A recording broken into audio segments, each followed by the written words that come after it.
Now, preview time. So let's take a look at what's coming your way.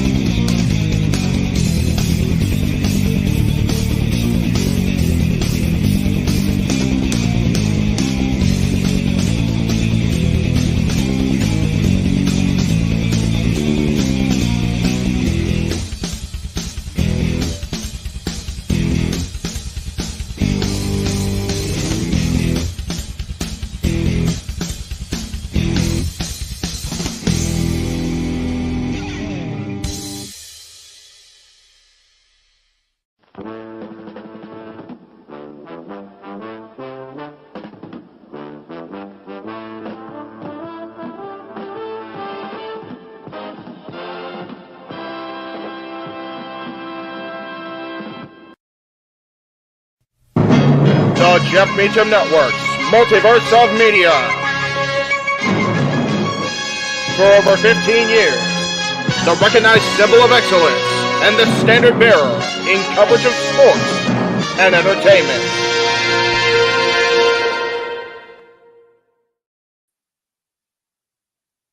And we are live. We are live across the Multiverse of Media. We're in full guerrilla warfare mode, pretty much, guys. Hi, everybody across the multiverse. Welcome to our coverage of Thanksgiving Eve on AEW Dynamite. It's a holiday week, so it's a little crazy around the different houses. But we are live. I am, of course, Jeff Meacham. Up above me is my AEW team par excellence, the Simple Man Noah Foster, Renegade Wrestling JJ Williams. Walter's in the chat. Reminder, you see him. Guys, it's become a tradition for AEW to run on Thanksgiving Eve. It used to be WWE's tradition to run Survivor Series on Thanksgiving at first, right, Starcade? Sorry, Jim Crockett. And then, of course, Thanksgiving Eve after that. But we are here. AEW's live in just about 25 minutes. And Noah's very much dressed like our scumbag with the scarf. You love to see that stuff, especially across this channel after what Mac did for us last week. So, Noah, I'll start with you. Where are we at today, sir? How you feeling? Oh, I'm feeling absolutely excellent because it's Wednesday night, and you know what that means. On the eve of Thanksgiving Eve, we indulge before the family feast with All Elite Wrestling. And I'm very excited to see this round-robin tournament kick off, the first round-robin tournament in AEW history. As a fan of the M1 Victory, the 5-Star Grand Prix, and the G1 Climax, heavily known in New Japan Pro Wrestling, I'm looking very forward to see these matches that are going to unfold across the participants. And we're going to get one block worth of action tonight with first-time encounters and other unique situations too. Plus the Fallout of Full Gear. You never know what can come next from that pay-per-view. That's usually the reset, but we got World's End at year's end. So I'm looking very forward to what's going to be a very unique night of Dynamite. So, JJ, you and I found out just a couple seconds ago this is going to be round robin style as opposed to a traditional tournament. I know Noah's big on round robins thanks to the G1 and things like that. What are your feelings on this apparently sudden change from our good buddy, the curly-headed wonder himself, Tony Khan? You know, it's going to be interesting to see the way this all plays out. I am not used to round robin tournaments. I'm used to single elimination. I'm used to lose and you're out. You know, it's the old lose yourself philosophy. You've got one shot, one opportunity to seize everything you ever want. You're going to be able to capture it, or is it going to slip through your fingertips? And the fact that they're doing this round robin style, I think that's a nice little twist, if you will, on the tournament classic format. And, you know, as we see right here, 20-minute time limit, 3 points for a win, 1 for a draw.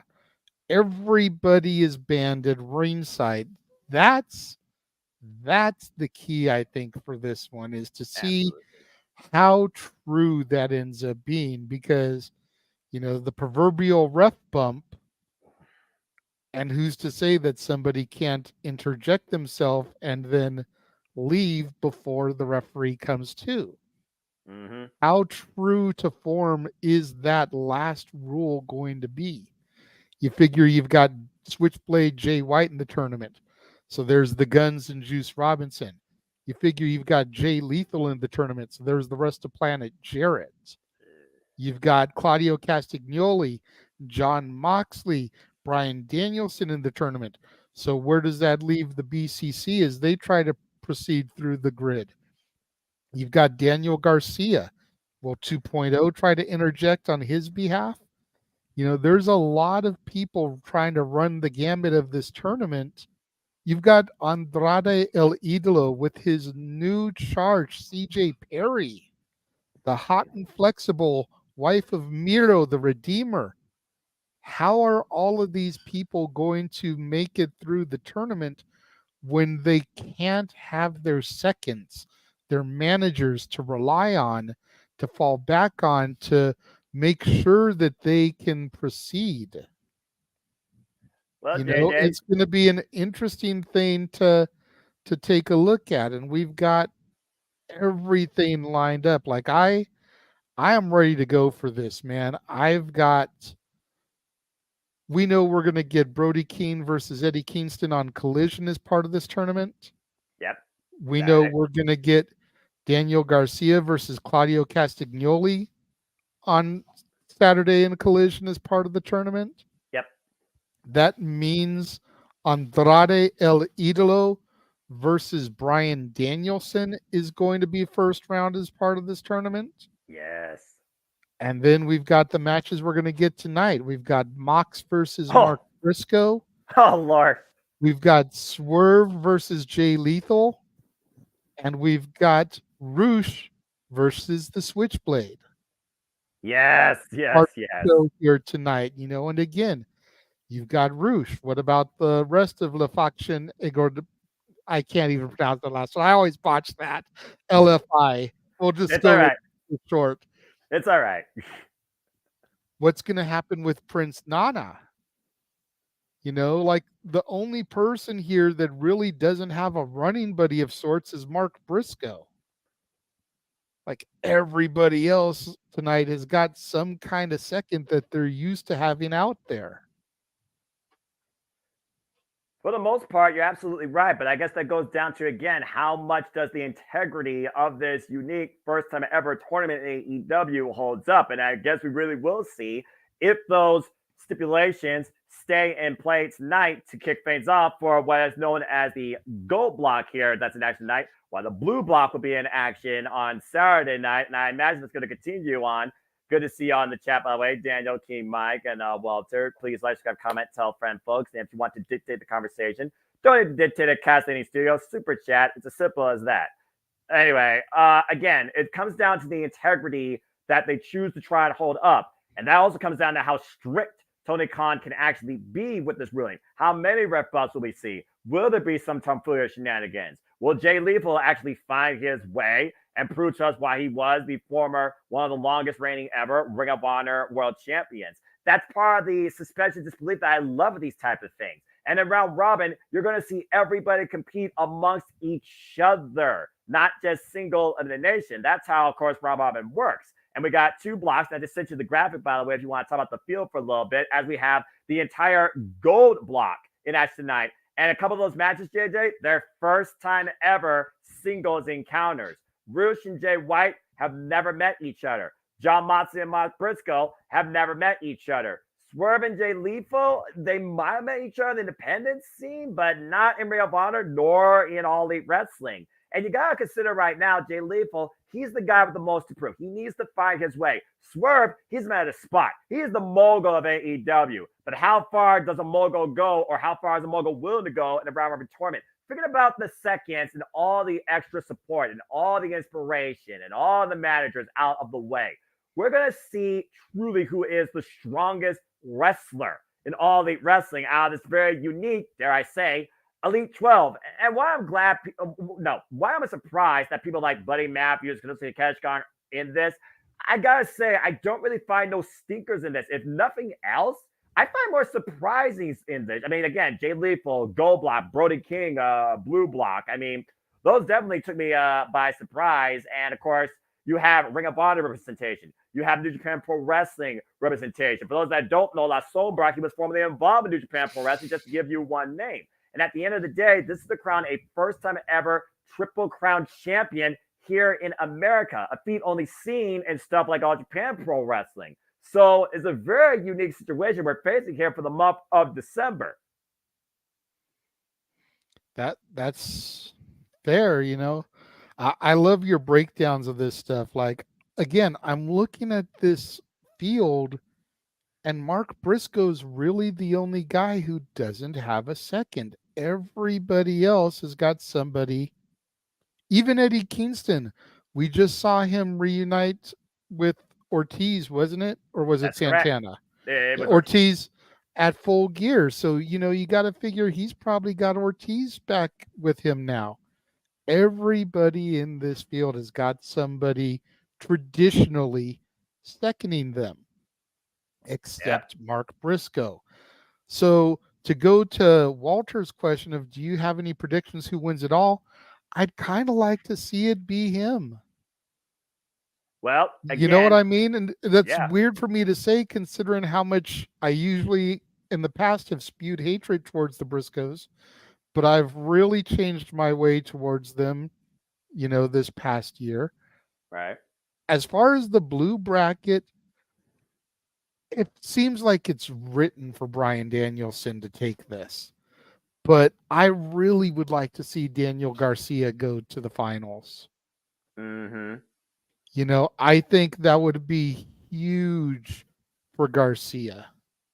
Without a doubt. Considering he is let's put this out here, by the way, if we do a little bracketology. In the blue block, the youngest in experience, and I would say the hungriest, is, to your point, Daniel Garcia. Think about who he's up against. He's up against former Ring of Honor, WWE champions, NXT champions. He's up against tag team champions. He once tagged with Brody King in New Japan Strong. And of course, he and Eddie Kingston, they butted heads countless times when it was the Inner Circle versus Eddie Kingston and crew. For me, I look at this tournament in two ways, looking at the blue block.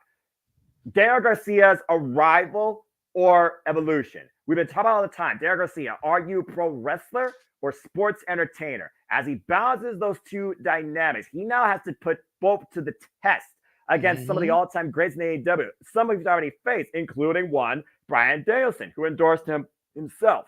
In the other block, you have Mark Briscoe. He's that spirit that's looking for a destiny that represents all the fine folk in Sandy Fork, that represents everything that was the Briscoe name, them boys in Ring of Honor. And now he's looking to go against the field, take on the world, man, and win this whole tournament and save his destiny, become the first ever Triple Crown champion. He's got to be a similar favorite. But again, you got to consider it goes like this at the end of the day. Before the pay-per-view, we're going to get a finals between two participants of the blue and two participants of the gold. And that's going to determine which of the top two people, one from blue, one from gold, will face each other one-on-one at World's End to determine the first ever, I would guess they're going to call it AEW Continental Champion, the Triple Crown. And looking at this field, the most unique match I would love to see, and it would be a first ever one-man encounter.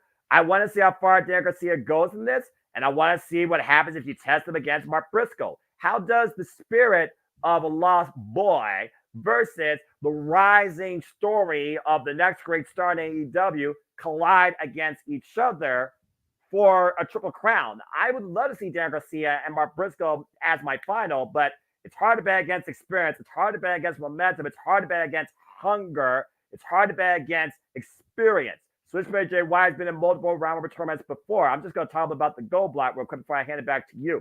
He's been involved in multiple round robin tournaments before, G1 Climax. He also has victories over Mark Briscoe and Jon Moxley. You talk about Swerve Strickland, though.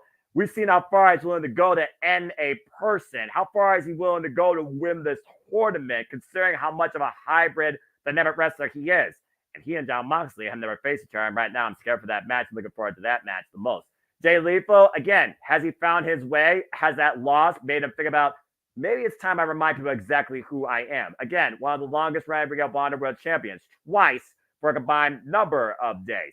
Mark Briscoe yet to win a singles title, tag team specialist 12 times over. Rude's former multiple-time Ring of Honor World Champion. And Jon Moxley, he is one of the elites in All Elite Wrestling, multiple-time AEW World Champion. It's a very dynamic who's who, no matter how you dissect it. And tonight, we're only getting the gold block.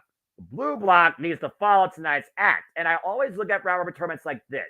You have the elite block, and you have the breakout block. It's kind of like the G1 where they just stack the top stars in one block, and the other block you got a few top stars versus people that might be on the rise or might be out to prove a point. I look at both blocks here, and I think it is pretty well balanced. But to your point, each block I feel has that person we want to see go the furthest for different reasons. As not, you're only seeing the first round of this tournament. Again, you're going to get John Moxley versus Sage Strickland. You're going to get John Moxley versus Rouge. You're going to get John Moxley versus Mark Briscoe. You're going to get John Moxley versus Jay Lethal. You're going to get John Moxley versus Jay White. That's how Royal Rumbles work. Everybody faces each other one time only. And based on those results, that could be literally the tiebreakers at the end of the day. So I'm looking very forward to this. Yeah, same. Like, if I had to pick the match that I would like to see in the finals, and I don't know if they've faced each other in the past, but I think I'd like to see Garcia versus Lethal. Oh, former PWG champion. I think still PWG champion versus the former Ring of Honor World Champion. I have to look that up, actually, because I'm not sure, because I haven't looked that far ahead. Because at the end of the day, folks, let us know your thoughts in the chat. Who do you think is going to win each block? What do you want your finals to be? Who do you hope gets the strongest score? And, of course, we'll talk more about the rules when the show gets underway. Are you impressed with this field? Would you change out somebody for somebody else? This is round robin tournament action. This is not single elimination. Yeah. So everybody's in it to the very end. The two highest scores win their blocks and then face each other in the final, blue versus gold, at the pay-per-view this year, World's End, which we will cover, of course, December 30th, for the first ever AEW Continental Classic Championship, the Triple Crown. So let your thoughts be known, chat. The other match that I'm thinking about, and like I said, again, Bryan Danielson has got to be an odds-on favorite in this, the American Dragon. But then I'm thinking about when the finals of this tournament is being held, World's End. And I'm thinking about the year that Mark Briscoe has had, you know, with the passing of his brother earlier this year. The fact that so many people thought that he might win the World Championship for Ring of Honor at that show.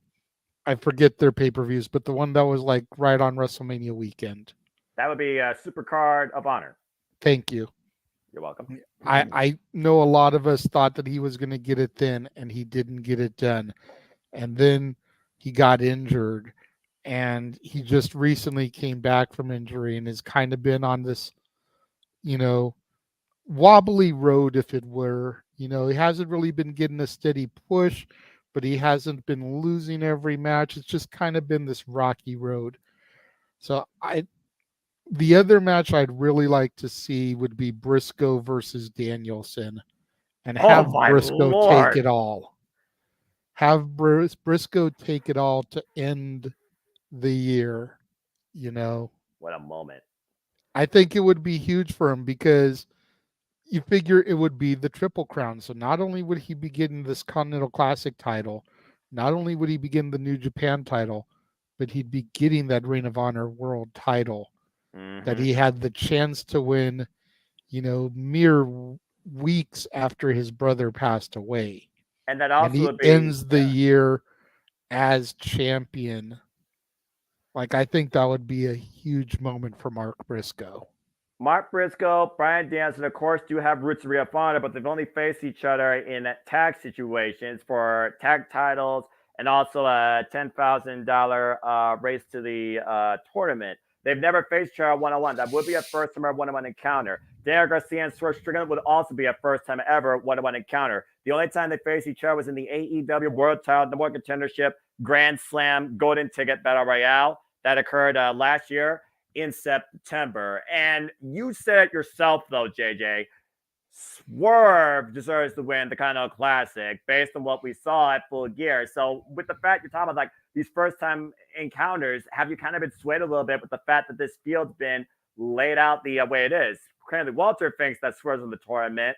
I don't know how you see big things for him beyond that, but that's the beauty of this thing, folks. Round Robin is completely up in the air, and honestly, can you have a bad winner here? I don't think you can, but to also say one more thing about Bryan Danielson real quick, let's keep in mind, this dude's legitimately crazy. He's going in here with a bad right arm with a steel rod. He's going in here with impaired vision from a, let's just call it is, recently recovered orbital socket. Not to mention, if he goes through this, he has Kazuchika Okada waiting for him one-on-one at Wrestle Kingdom January 4th.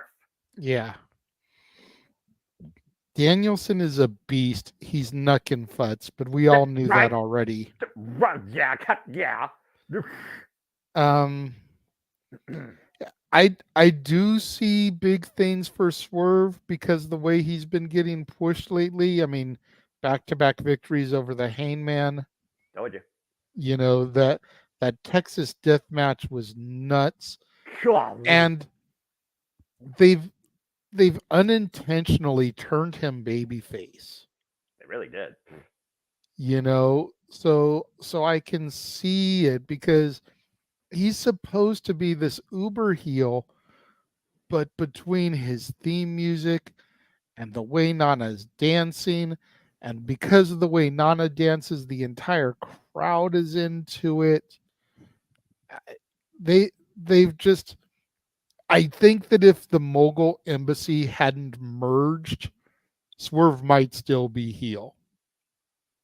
But because the Mogul Embassy merged, and as a result, Nana and the dance ended up happening to Swerve, he's indirectly become babyface. Everybody else in the Mogul Embassy is still heel. Yep. Exactly. Swerve right now. is the only one that's face, and Nana is only face when he comes out with Swerve. Yeah. When he comes out with anybody else, he's still a heel. No, It's just nuts to watch. The paradigm shift we live in.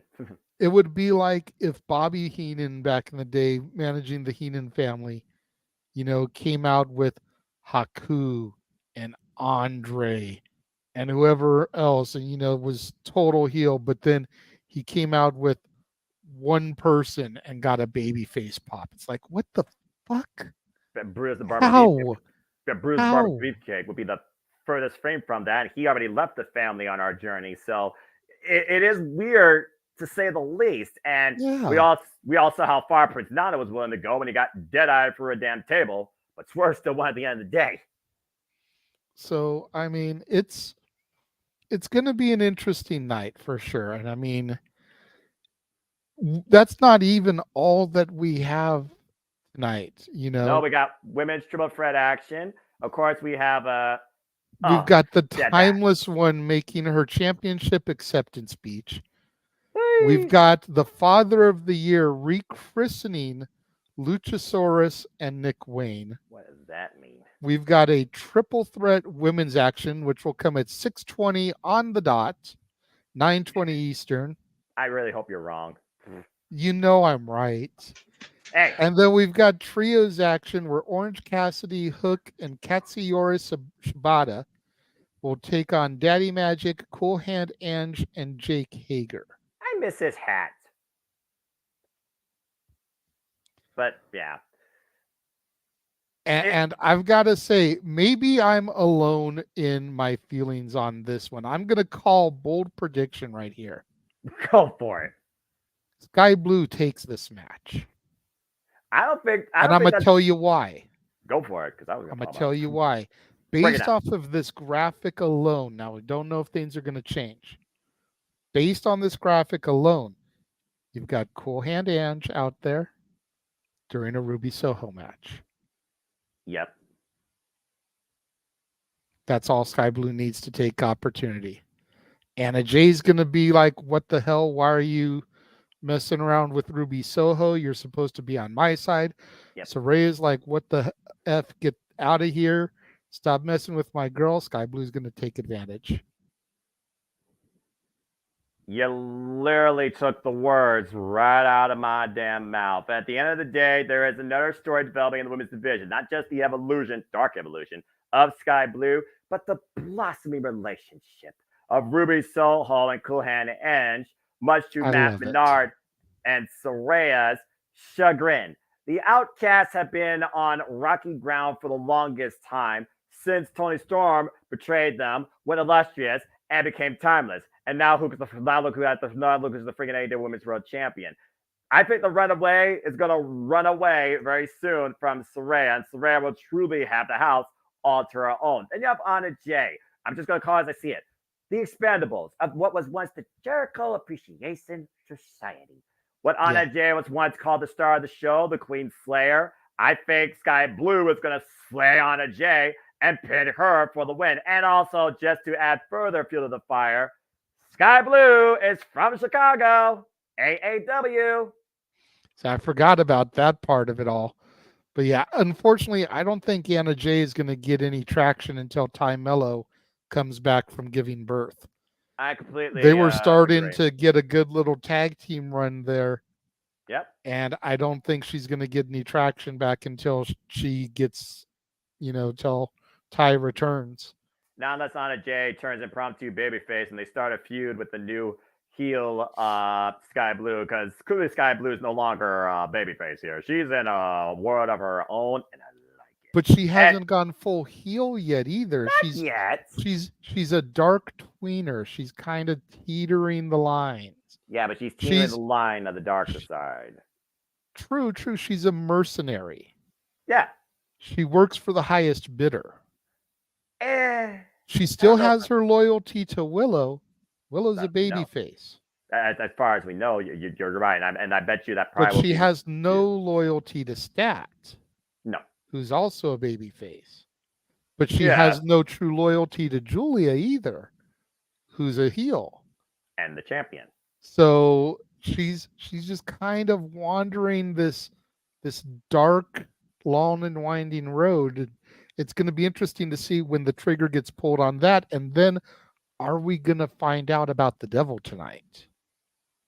Oh, that's a whole different question, because you got to consider, after the amount of injury that MJF sustained, what is his condition? What's his mindset? And is the devil still playing on his mind? And again, we talk about Switchblade Jay White, who tried to pull every shot he could from his arsenal, and he still failed to hit the actual target. You know he's going in here probably still steaming about what happened on Saturday night. So he's going to be out to prove a point, and he probably will be out to call out the devil or MJF at the end of the day, because Switchblade Jay White, he's always got a plan, but he also never forgets. So we'll see. It's going to be a unique night. That's what I love about Thanksgiving Eve AEW. It sets the pace for why I think it's a reset. But in this case, you have World's End, which kind of is a buffer for why I face the complete reset now for 2024. With this round robin tournament being the focus of most of the men, I'm very curious to see what will be the focus now for the women. Now that we have brand new women's champions across the board, the World and the TBS. We're just getting ready to go here shortly in about a minute, as I'm just waiting for a Big Bang Theory to get off my screen, as they do. I don't know. I don't understand why the East Coast has to be so much more slightly delayed than like the West or the Central, or is it Mountain? I always get time zones confused. Anyway. Wait, what mark are we at? Oh, okay. Shut up. Bueller. Jeez. Hey, Jeff, we hear you. Yes. Good Lordy Almighty. Yeah. And to that comment, all I have to say is... Shut the fuck up, John! Thank you for preventing me from saying that myself, as... trying to... What are you, a fucking piece of shit? Well, Josh, do you mean the red light on your camera when you were supposed to do the... Oh, wait, never mind. Go ahead. You're good. Go ahead. Never mind. Hey, let's ease off on him. I sent you proof he did it last night, sir. You did. Okay. It been too chaotic that you didn't get to watch it. Right. But he did do it post sports bar, so you can back off of him now. Okay, good. Anybody else? Just the other one that you knew about. Okay. Well, okay, we're good. All right. Anyway, no one's trying to say it. With that being said, let's get on track, folks, and have fun, because it is showtime for It's Wednesday. And you know what that means? Happy Thanksgiving Eve as we bring you coverage of All Elite Wrestling and the start of the Continental Classic Round Robin Tournament. Hello, everybody, and welcome once again to Jeffy's Multiverse Media Live, which will events. You know what this is, for I am the Superman of the Super Brand and the voice of the JMN, forever grateful of professional wrestling. Damn it! And my name is Noah Foster. With me as always, this is my current analyst, the Renegade Wrestling, JJ Wins, the CEO of Cast AV Studios, and the man whose name is the marquee, Jeff Mudder from Meacham. And again, guys, tonight starts off the Continental Classic round robin tournament. For those that don't know, here are the rules. It is a round robin tournament of 2 blocks. Each match is a 20-minute time limit, 3 points for a win, 1 point for a draw. And everyone is banned from ringside. We got both of our blocks. We got the Gold League featuring John Moxley, Swerve Strickland, Roosh, Mark Briscoe, Jay Lethal, and Jay White. You can fill out the bracket if you want at home and try and fantasy book what you think the score outlook will be. And of course, tonight, JJ, the Gold League takes center stage. All 6 men are in action here. We got Roosh versus Jay White, Mark Briscoe versus John Moxley, and Swerve Strickland versus Jay Lethal. So with that being said, JJ, you ready to go tonight? I am good, sir. I think I'm a little bit behind you. I'm just now seeing the graphic for Roosh versus Jay White. Tell me to see Swerve versus Jay. We got this. Moxley versus Briscoe. Oh, boy. There we go. Swerve versus Jay. Up next. There you go. And it looks like that'll be our kickoff as Swerve Strickland and Jay Lethal go one-on-one to set the pace for the Continental Classic. Let's go down to Dapper Yapper, Justin Roberts. How the hell is Swerve even able to walk properly, let alone have a match with Jay freaking Lethal tonight? Jesus Christ. Your guess is as good as freaking mine, all right? I'm just going to say that. Because he swerves when he drives. Then he perfectly fit in LA, which is why he was so successful. Fair enough. I love how they have the new title still covered. You see Exactly. the other two sitting there on the table, but the other one is covered. You don't know what it even looks like. I like that. It's a nice touch. And again, Cool. JJ, remember, there are no seconds at ringside as Swerve comes out by himself. Of course, Swerve Strickland, as you alluded to, Jeff and JJ, coming off that fucking ridiculous Texas Death Match, violence personified to the highest degree, unlike anything we've seen in All Elite Wrestling last Saturday night. They used cinder blocks, barbed wire, staples guns. They threw caution to the wind, and they senselessly charged literally to eternal damnation with the type of risk they took. Broken glass, barbed wire boards, and literally hanging the hangman with a steel chain after concussing him with a cinder block gave the mogul of All Elite Wrestling the victory. I'm not going to lie. I kind of want that shirt, the Who's House. Yes. Yeah, right? Of course, I always say Run's House because, you know, I'm old school like that. Who's Yeah. house? Who's out? Run's house. And whose chance to prove that they found their way, but the first Ring of Honor Grand Slam champion, Jay Lethal, who again, no seconds at ringside. If Yeah, he you wants notice he turned around to look behind him and was like, oh, wait a minute, they're not with me. Damn right. Of course, Aubrey Edwards going to be the official for this match. Hey. I'm just pointing out the referee. Did I say any ill words, Noah? Give I me a sense break. your tone. I sense your tone, sir. I sense your tone. And again, the tone will be set tonight. The tone will be set tonight by these two for the Gold League. Bell reigns, we're underway. You see the heavy condicio tape to your point, JJ, on Swerve's right shoulder. That out. Yeah, he went to war with Paige on Saturday. Question for you. I missed most of the pre-show, and again, I do apologize for the chaos of the room. Is the Ring of Honor TV title part of the tournament now? The TV title, no, it's the Ring of Honor World title, the New Japan Strong title, and then a new championship created just for the tournament. Triple Crown. Instance titles are on the line through this tournament. Nice shoulder block. Okay. So they're going to combine Eddie's two titles, or with this new title and make a Triple Crown title. But Eddie is Eddie still sitting champion, or did he have to vacate, or what? What I miss? He is still sitting champion as far as we know, but he is in the tournament. Oh. I believe he had to put them up in order to enter the tournament. So it's like PWG DT4 style. Got it. Okay. Yeah, like All Japan Pro Wrestling. And of course, this tournament culminates at World's End, which we will cover here on the JMN Bunch of Media Saturday, December 30th. So stay tuned for more details on that, folks. As this match is underway, you see Swerve taking Jay Lethal over. Nice, T. Harris. Yeah, you know, I think that's the cool thing about us covering the show tonight. Even if it wasn't the Thanksgiving Eve show, we're getting to call the first matches in the tournament, and then we're going to do World's End, which will be the finals of the tournament. So Yep. great bookending. Even if we don't call another AEW show until World's End, we get the Well, opening matches and the finals of the tournament. But keep in mind, JJ, there is one other AEW show we will come before World's End, and that is Winter is Coming, Are you which will sure about also that, include though? tournament action. Oh! I haven't heard an announcement about it, so I'm not sure that that's going to happen. I think they said that's the second Wednesday of December. Tope Suicida by Jay Lethal, but someone can fact check me on that on AllEliteWrestling.com. Because I know they've been promoting it. But yeah, they gave a date, and it will be another Wednesday night Dynamite. Okay. If there is, in fact, Winters is coming, then yes, we will be covering that one as well. But I hadn't heard an official announcement for it. And with the addition of World's End, which hadn't existed prior, I thought maybe they were going to get rid of Winter is Coming and just have World's End. It was my understanding that it's going to be the 13th, the Wednesday before Final Battle. Yep. So basically the second Wednesday of December, which is the normal. And to be fair, JJ, Fighter Fest, Fight for the Falling, Winter is Coming. They are themed AEW Dynamites. They are not pay-per-views. Will you start focusing? About that time you start focusing, I was about to say.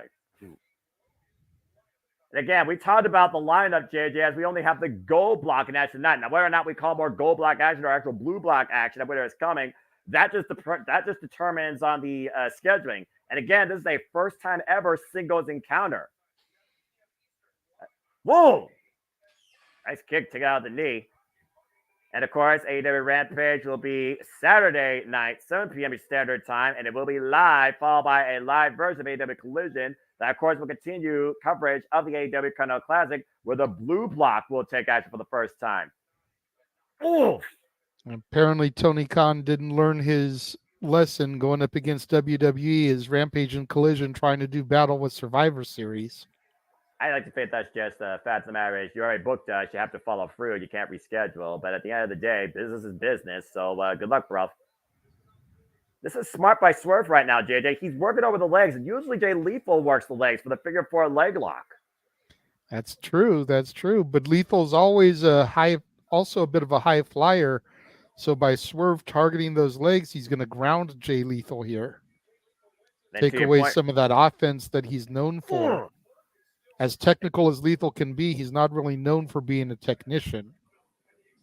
No, he's always been more of a brawler. Whether you talk about, Black Machizo, whether you talk about the Lethal Way, and I just we got done watching the Wrestle Kingdom when Jay Lethal, of course, defended the Ring of Honor World Championship against Big Mike. Off the rails, Jay Lethal does the clothesline. Swerve misses the clothesline again, and Jay Lethal, I thought he was going to backslide. Meanwhile, oh! And I'm sure Jay Lethal and Swerve Strickland will be part of All In 2 Wembley Stadium, August 25th, 2024. Tickets on sale December 1st. And of course, we'll be covering that here next year. The Multiverse of Mia that already has a stacked lineup for 2024, where there is more professional wrestling than ever. Damn it, but I digress. And I'm sure we'll have a watch-along trailer during one commercial break that won't be picture-in-picture, but I'm sure producer man will keep us informed on that. Of course, you know I'm ready with the commercial breaks. Of course. I mean, I know you two. You're constant professionals. I'm just the guy that just carries the action to the blind via my voice, and I'm happy to do so for anything in this industry. And we're happy that you're happy to do so. Oof! I don't think Jay Lethal was happy about that chop to the hamstring. You don't see that much. Usually you just get a chop to the chest. Chop to the hamstring, though, that's got to tie up your leg a little bit. How about taking him off guard? Lethal. Countered the lethal combination. Look for JML driver. And again, both of these men, despite the fact they haven't made sure one-on-one, very well scouted. Hammering away at the Canisial shoulder. Swerve. Rebound. Suplex. Jesus. Didn't roll through quite, but meanwhile, with the roll through cutter, Jay Lethal caught Swerve. Oh, and a shoulder breaker on the injured right shoulder. Both these men were for wearing both these men down. Continental Classic came off live tonight, Thanksgiving Eve, and we'll keep you in tune with the action during Restaurant Quality Picture-in-Picture. What's up, Matt? Good to see you, man. Good to see all of you again. We hope that you are grateful for our coverage. We are grateful for all of you always tuning in, supporting us in this, what we love to do. And if you are enjoying the presentation, please like, subscribe, comment, tell a friend. And if you can and want to dictate the conversation, donate at Kathleen Studios, super chat. It is as simple as that. Truly, as we are here this Thanksgiving Eve, on a time where we are blessed to say thank you and be grateful and humble and enjoy a feast with our families, I just want to say I thank all of you all the time here at JMN Media, no matter even if you endure what we sometimes go through when it comes to our overexcitement, especially with the shenanigans that JJ holds an open mind every week. God bless him. But we really thank all of you for constantly tuning in, encourage us to keep doing this. And I even am thankful for all of you that get some joy and entertainment in helping support my friends by making me do the dumbest of things. Sometime too. It's been a wild 2023 and it's not over yet. But again, I thank all of you. Yes, and while we're talking about being thankful, we're going to go ahead and throw this up there. Make sure everyone tunes in tomorrow to the Multiverse of Media Thanksgiving special. Time to be determined because it's contingent on when I get back from my own Thanksgiving festivities. But whatever time I get home, it'll go live at the top of the following hour. So theoretically speaking, if I get home at 6:30 Pacific, 9:30 Eastern, then it'll go live at 7 Pacific, 10 Eastern. There you go. But be on the lookout for that tomorrow. I've requested and received a number of videos from members throughout the multiverse that are affiliated with the channels. James Hebert, Noah Foster, of course, the man whose name's on the marquee, Jeff Meacham, Josh Mansfield has given us one. We even have one from the moderator of the No DQ review himself, Virtue. Really? Sent a video for us. Wow. We're going to be running all those, and it's going to kind of like be it's going to kind of be like an old music video show where I'm going to introduce a video, run it, come out of the video, I'll set up the next one, run it, etc., etc. So make sure you're on the lookout for that tomorrow. Interesting. Virtue giving some gratefulness to the JMN Multiverse of Media. Well, he has chatted before in some of our content, so hey, appreciate him. And I also want to give a shout out real quick to Bossman of No DQ. Happy birthday to, of course, Yes. Aaron Riff. Say yeah to that and No DQ. And may he have a blessed Thanksgiving too. AEW Dynamite back here live. Thanksgiving Eve, Continental Classic. There you go. Yeah. And for everybody watching, wondering what happened to Talk Wrestling at 7 o'clock, I will be on with Talk Wrestling after Aaron's recap of tonight's Dynamite, just for timing purposes. So, again, chaotic day around here, so apologies in advance. Absolutely fine, boss man. And again, boss man to another boss man. Jeff, thank you as always, too, for what you have encouraged and created amongst all of us. And that definitely does not fall on Jeff's ears. No, we will show why it's been so chaotic during the next commercial break, whether picture or not, because we want to focus on Swerve and Jay right now for sure. And right now, Swerve right now in desperate situations with that hammerlock off the top rope. Jay Lethal though counter, now Jay Lethal hook and the front headlock by Swerve. High risk here, JJ. We always talk about it.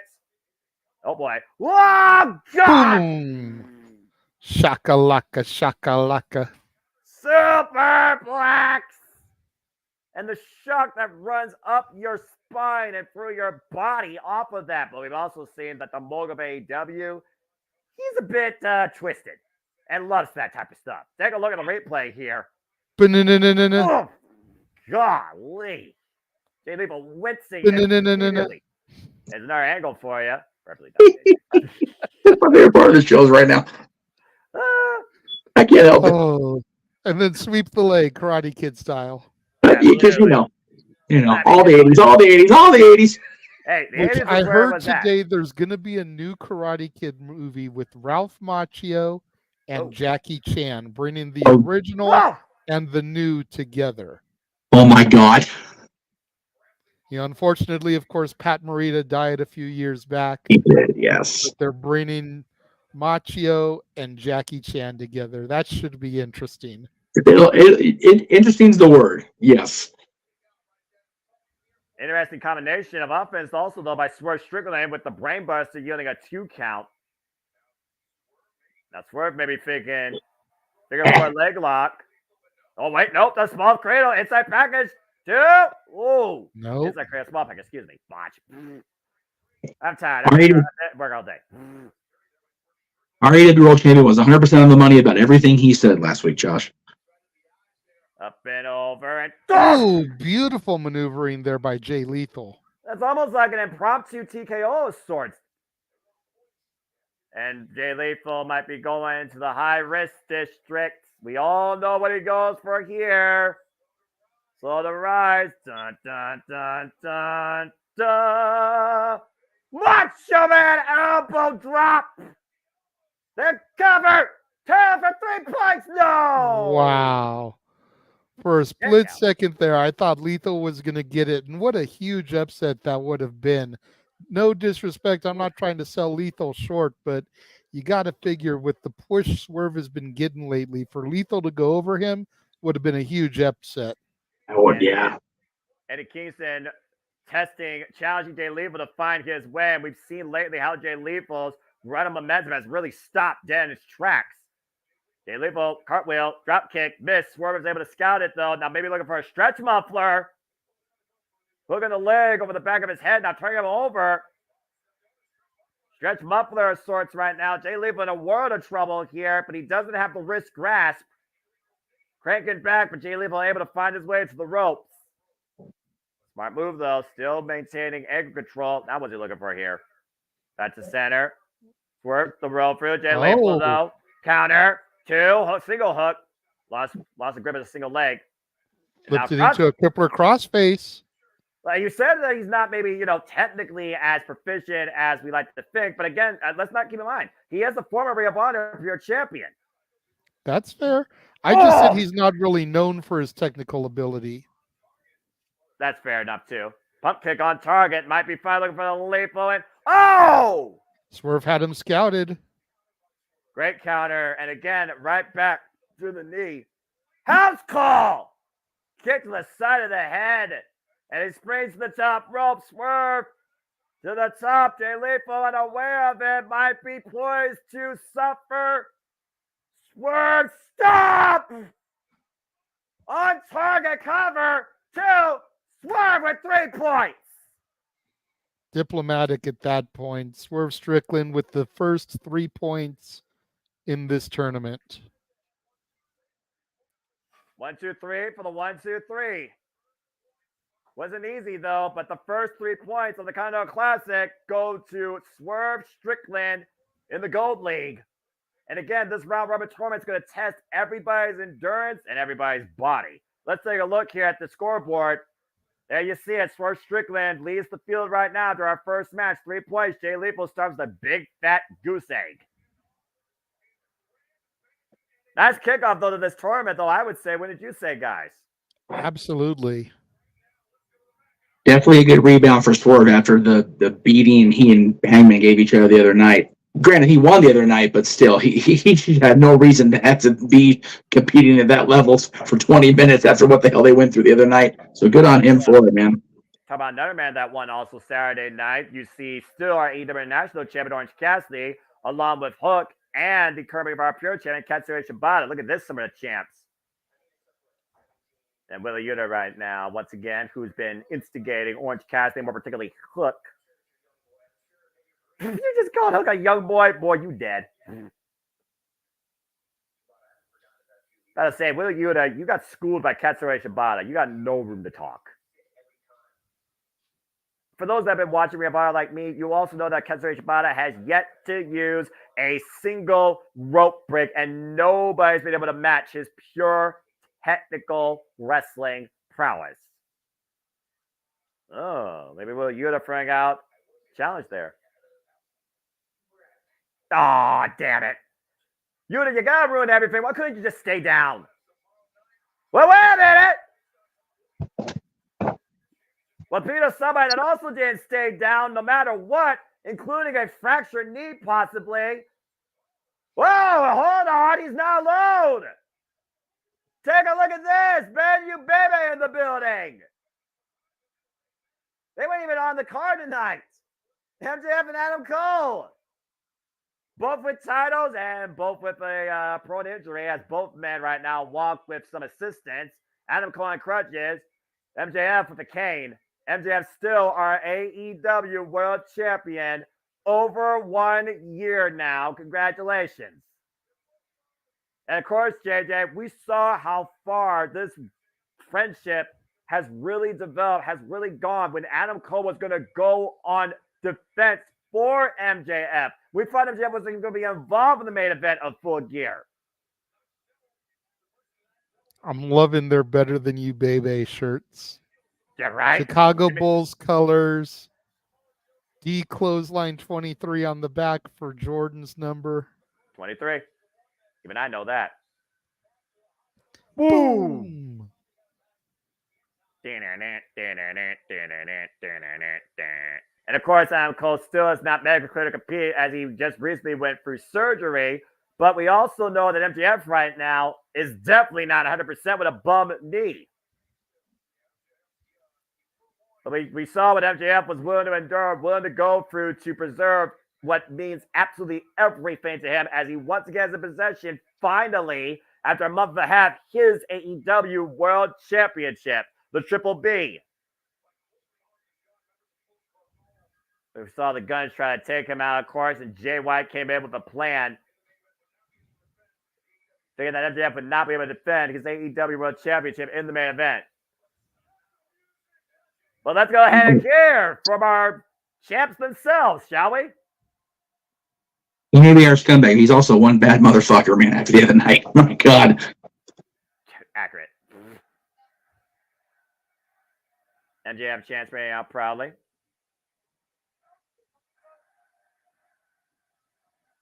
Oof.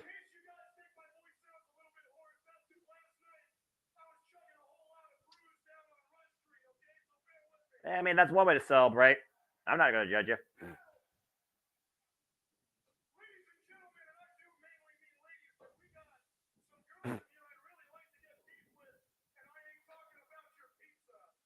Oh, jeez.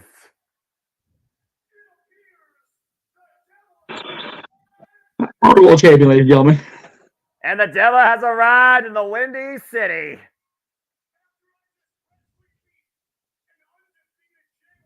Yep. Yep.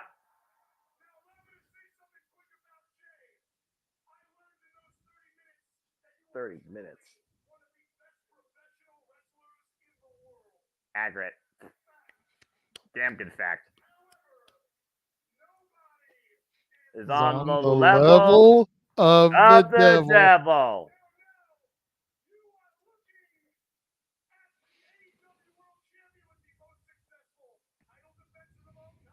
Yep. Yep. Youngest, most successful defenses.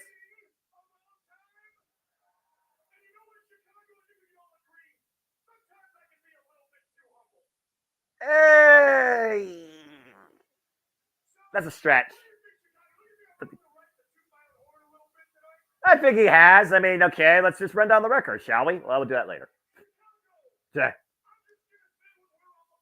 What?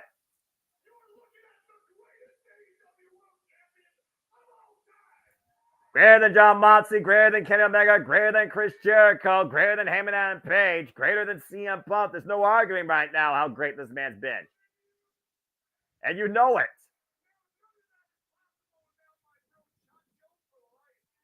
Brochacho for life, not wearing the shirt.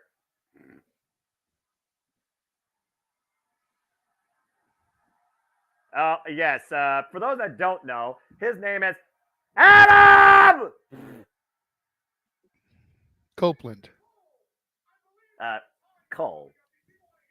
Page.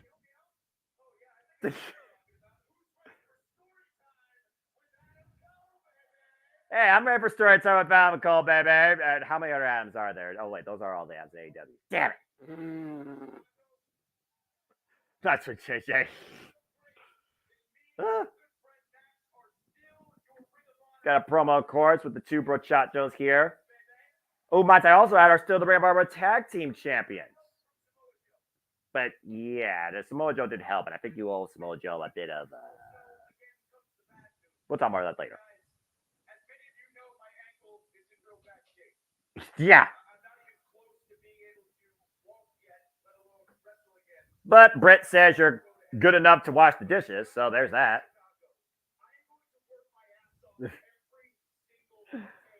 Don't anger the doctor. That's all I gotta say.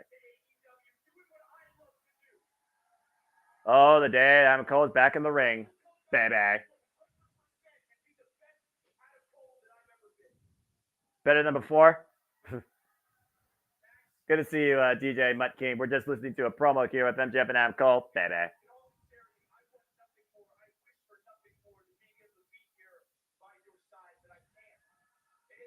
Adam Chance is running out. Or excuse me, yelling out.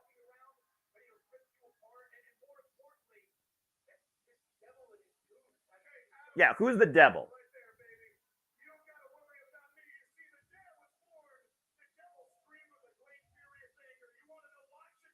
Hey, why the devil screamed, MJF? Yeah.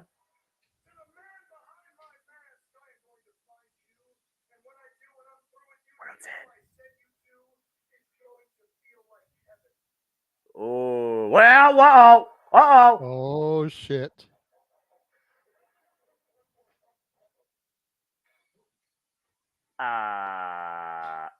What?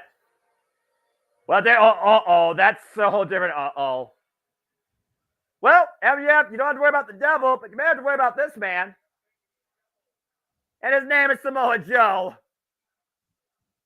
Again, as they agreed upon, Samoa Joe assisted MJF in successfully retaining the Ring of Honor Tag Team Championships in exchange for one thing: a rematch for the AEW World Championship.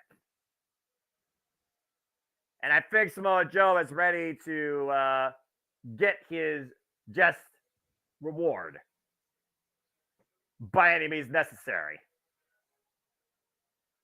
Oh boy.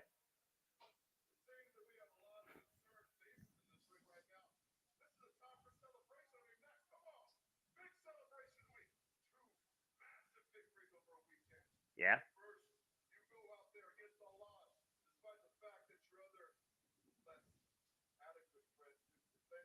Damn.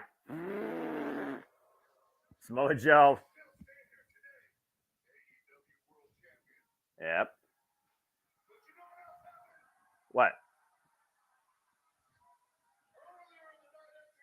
It's a good thing. Yep.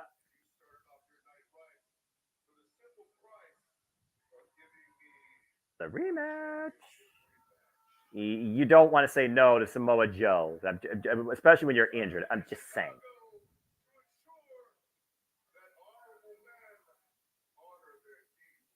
Hey, Pop, good to see you in the chat room. Hello, Pop.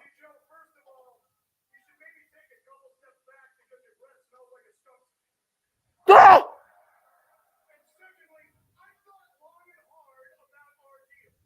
Uh-huh.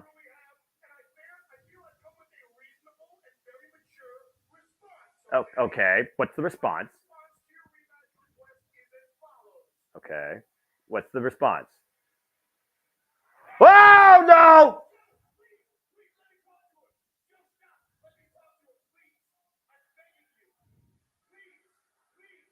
Adam Cole, the voice of reason, that might have just saved MJF's skin.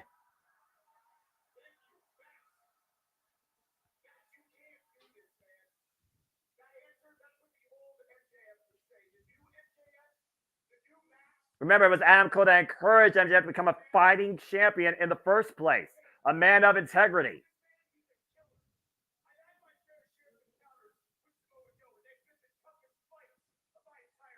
Yeah, including...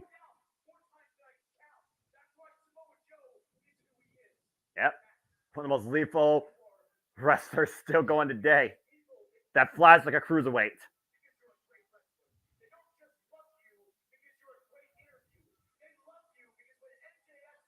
Adam Cole reminding why MJF is our scumbag, why he is beloved.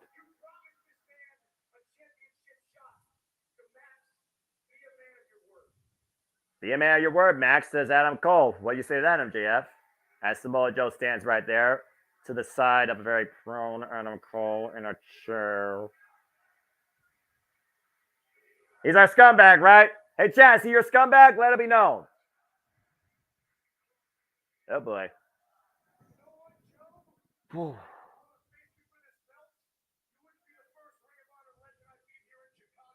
Damn.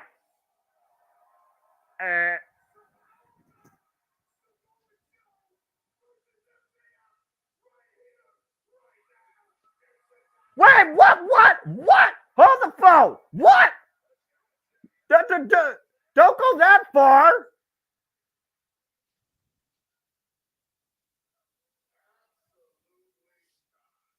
What?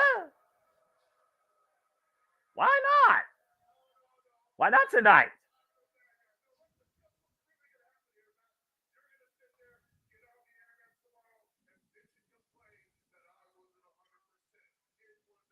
Oh, That's fair. that is fair. World's End. Yeah, I call it now. World's End main event.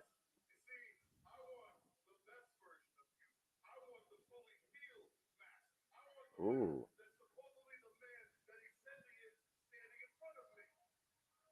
Max the man, not Max the kid.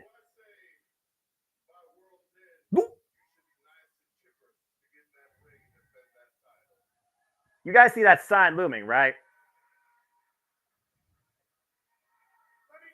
I think we just got our final AEW Championship match of the year and our final AEW pay-per-view main event. I do believe you are right, sir. Yeah, I mean, he still don't give a shit. Of course he doesn't. He's our scumbag.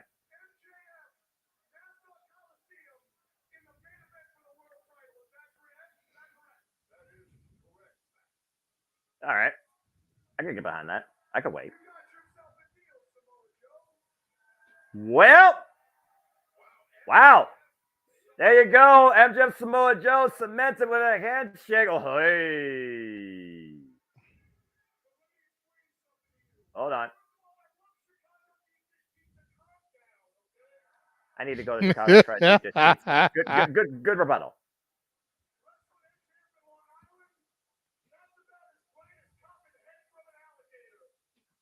What?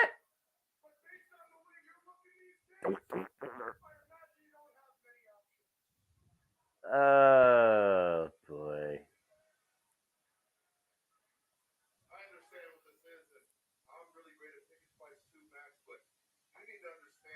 Oh dear.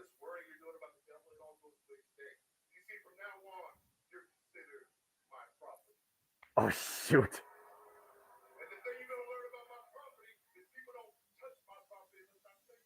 That's fair.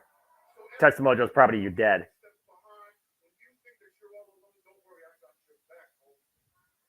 Uh-oh.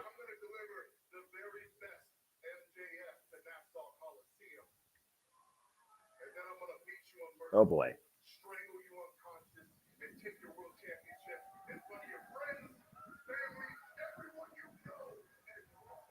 Oh man. Ladies and gentlemen, a deal has been struck with the devil that is inevitable. Not the devil you don't know. It is now official. We have what possibly might be the world ending for MJF. The AEW World Championship will be on the line one last time this year. World's End main event pay-per-view. It's MJF versus Samoa Joe 2. You know, I'm glad they're doing it there. It's at Max's house. It's Islanders' house. JJ, he's an Islanders fan. We know this. Oh, I'm just going to watch it in person. Joe gonna kill him. That boy's dead. That boy's dead. That boy dead. That boy dead. But then JJ, we can have the wake the next night on our New Year's Eve episode 100 of Open Mic Night. So you know we have a plan for our show now. That's true. Yeah. And MJF wakes up in a hospital bed alongside about the championship, and we wake up the following day wondering what the hell happens in 2024 with National Jacob Friedman. Yes. But that being said, full commercial break, hell of a promo, and now we know what's the future for the AEW World Championship, but that still begs the question. What about the Ring of Honor Tag Team Championship? Yeah, it's how far does Joe's protection go? That's the question. JJ, if I may ask you, producer man, while we're on a full-blown commercial break, if you can throw up in your share screen the image I sent you from tonight with the promo next to it, if you will. There we go. That's why I was busy this afternoon. Ah. Say hello to my new buddy Soren, 3 months old. Crazy. My friend Shannon's little boy. And if you want a picture much like this, you can check out Santa Beach on social media. If you have my phone number, then text me because it's simpler. But yeah, there's the rates. There's the socials. Letter from Santa. Christmas morning comes with it. So there you go. All the things. So please check it out over at Santa Beach on Facebook and the Twitter, the X, whatever you want to call it, and Santa Beach IG on the Instagram. And you get pictures just like this sent to you definitely on Twix. Santa does exist on Twix. God damn that picture. God damn that crap. I'm so wrestling proud of that. It's ridiculous. Pardon my voice. I've been sipping the Starbucks medicine ball of a very special cut today, JJ. Ah, very, very nice. What else is very nice is while we are on this commercial break, we are going to take a quick second, about 40 seconds, if you will. We're going to take a look at all the other upcoming open mic night specials that are going to be beginning in December and going through next year. So check this out. Well,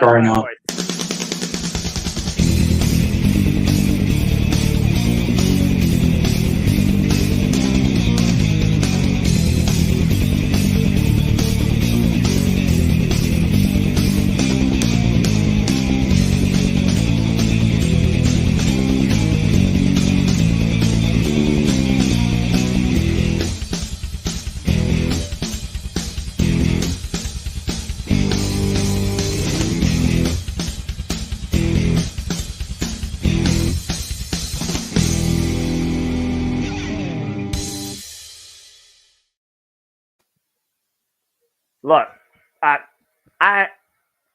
I'll just deal with those when we get to those. I'm going to talk about something else far more. You know what? Never mind. Just send Hook. I'm going to say something, but fudge it.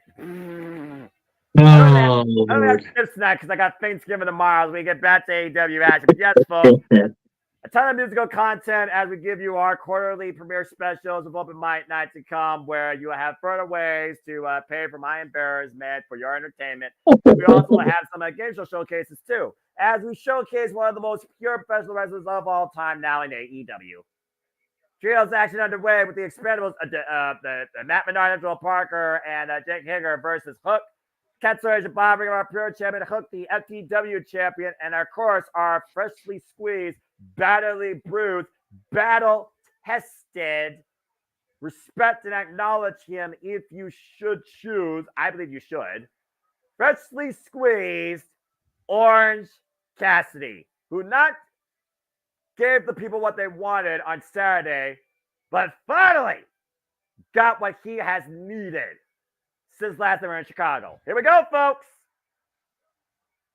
I swear I love this tight intro. And the fact that Orange Cassidy sat during the scrum. I drew this. You want to see how? I don't got my phone with me. Yeah, for real. That was the best part of the whole thing, was learning that Orange Cassidy draws these graphics. Right. And they just digitize them. I'm like, dude, that just makes it so epic. Got to get the people they want, right? Even with a Titantron. Yes, you do. Yes, you do. Again, we saw Orange Cassidy. I feel like it was a sense of relief, a sense of self-resolve, a vindication in a long-desired, sought-after victory. But clearly things are not done yet with the Blackpool Combat Club, with the unit particularly. Man, look at this summit. But what's funny is the last time we were here in Chicago, it was Orange Cassidy and Katsura Shibata in a tag team match against Derek Garcia and Zack Sabre Jr., and Orange Cassidy and Shibata lost. And that was ahead of Forbidden Door when we got that fatal point for the Intercontinental chip. What?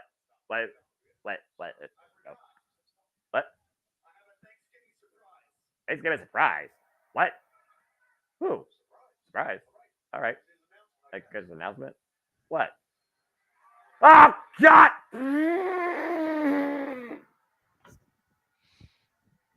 No way! Oh, Lord. Well, they've been teasing it. Is he here, though? Ah, Jesus. This goof. and my anxiety just further rises. Jeff Pierce, please tell me you guys really that. Oh, I wish I still had the little gif in the corner to have that story. That house is back! That house is very nice, very evil. Yes, indeed, very nice, very evil. The Thanksgiving Eve. After months on the shelf, and bringing his curses galore as actions underway in the ring, Dan Housen is back in All Elite Wrestling. Oh man, What's the matter, Jeff? That's better than the Gobbledygooker. That nice throw there. Sorry, I'm all. The low bar to set to take your phrase, Noah. Yeah, I know. I love it. I love this Hector Guerrero, but yeah, it's pretty low bar to set. Look, Yeah, you know I like Danhausen. I like Danhausen a lot, actually. He and I got along great on this ship. But the freaking reminder of Season of the Witch, no. How many times did we say that if you take the Halloween name off it, it's a damn good movie? I agree, it's a good movie. I'm not shitting on the movie, just that damn television commercial. You gotta be okay. No. You gotta be okay, Jeff. You have to remember something, boys and girls at home, or transgender people, however you want to phrase it. Whatever, I don't give a shit. Cover 2 count. Go ahead. I'm having too much fun. This is the same guy that his first year, seeing the electrical parade back in its full glory at Disneyland, some evil Imagineer combined the music of that with the music of It's a Small World. I don't deal well with music that is inspired to spawn pure evil. That shit's evil. Just saying. And We're on a restaurant quality picture there we go. Okay. commercial here. Yeah. There we go. Talk about Yes, oh my gosh. So full disclosure, JJ, you've been in the new house. The camera's filming me against the back here. I'm watching a Dynamite in the mirror. Fucking, I didn't keep up with what's going on. Well, And again, this is a perfect match to bring it up because unfortunately, as soon as the trailer ended, we went straight to this match. Yeah. Where Yes. we talk about giving the people what they want. Yes. Due to the success of Saturday, it will be back. July 19th, 2025. Why so far in advance, guys? That's crazy. No. July 17th, 2025 will be the 70th anniversary of the grand opening of the Disneyland parks. Yep. So that Saturday, we are bringing Disney karaoke back just for Noah. He asked about it as soon as we went off the air. He was like, guys, I had so much fun. When can we do this again? Here you go, Noah. July 19th, 2025. Mark your calendars. Plan to get sick. Stick your head under a heat lamp so you can run a fever. Because we all know otherwise you are going to be here because you love to entertain the people as much as you talk about professional wrestling. Damn it. You love to entertain the masses. And in the words of Orange Cassidy and the Best Friends, you love to give the people what they want. And now back to our regular scheduled programming. That's right. The things I do for friends. At least I got 2 years to stew on this, but who knows what could happen in between here and now. God, is that not crazy though? 70 years of Disneyland, just the one park. Well, dude, 70 years. Today marks 60 years to the day that 2 huge moments in pop culture occurred. Right? Number 1, the tragic side, the assassination of John F. Kennedy. November 22nd, 1963. Just awful. It was also the day that the Beatles released their second album with the Beatles, which is essentially the album that launched Beatlemania. Yes. And of course, it was Baron Rift, a huge pop culture moment. So yeah. All the pop culture references. Danhausen freaking defies pop culture and reality as Danhausen is back at ringside here in All Elite Wrestling. This is Dynamite Thanksgiving Eve here. Trios action underway. Orange Cassidy, Ketsui Bada, Cook taking on Cool Hand Angelo Parker. Ruby Soho's swoon lately. Matt Menard and Jake Hager. And Hook right now. Hooking Angelo Parker. Pun intended. Whoa! Beautiful T-Bone's, suplex. Beautiful T-bone suplex. And there's the 10 Orange Cassidy, our AEW National Champion, with a newfound resolve in what it means to feel complete once again with the title, not just in his backpack. Nice DDT. Hey, Greg Cherry's in the chat. What is up, good sir? Shout out to the Greg Cherry brand. Oh, God. Shout out to that power slam by Big Hoss, Jake Hager. Greg, good to see you. And check out the Greg Cherry Show, folks, every week here on the Multiverse of Media. Stunned off Took the week off this week Exactly. because of Thanksgiving, but Right. we'll be back in his regular scheduled time next week. Happy Thanksgiving to you and Jen, Greg. Love you guys. Appreciate you both. Now look at this right now, punch for punch affair here. Katsura Shibata and Jake Hager squaring off. Of course, Jake Hager retired from MMA. Kick to the face did have no effect. Katsura Shibata kicked to the face again. Again, Katsura Shibata, freaking machine within that ring. Puts on the brakes. Oh, God! That's a pump kick and a half. If it makes you feel any better, Greg, they talked about it ad nauseum on Stat Boy Sports Bar yesterday. They I'm did. sure you'll have your own take on it for next week. I thought the same thing. I was going to message him like, are we sure we want to take the week off? He goes, nah, it's okay. Let me ask you this, Noah. But what if Danhausen comes back, then turns heel, and is the one to take the international championship from Orange Cassidy? I don't think that Danhausen is the type of guy based on history to do that, particularly to Orange Cassidy. With somebody else, I could see that, but you'd be surprised how close Danhausen and Orange Cassidy actually are. It's Which would make for great matches. Sometimes the best of friends can have the best matches as bitter enemies. You know what? Orange Cassidy could always be like, hey, Danhausen, you want to face me for this? I wouldn't rule it out, but maybe I also wouldn't rule out Danhausen. Wait a minute. The purple bucket hat! Oh my God. Jake Hager loves that hat. Jake Hager's Look at hat! him. Danhausen in possession of it! Look at this! He's pissed! Oh, he's going to curse him! He's cursed! Jake Hager's cursed! Why? He says Tope Suicida from Orange Cassidy. I thought that hat was buried. Orange Cassidy in a nice pose there. Tranquilo of a different sort. They're Cool Hand Edge right now. I believe the legal man Ted the Hook right now. And all hell is broken loose here in Chicago. Well, actually, that's normal. Just not a fire.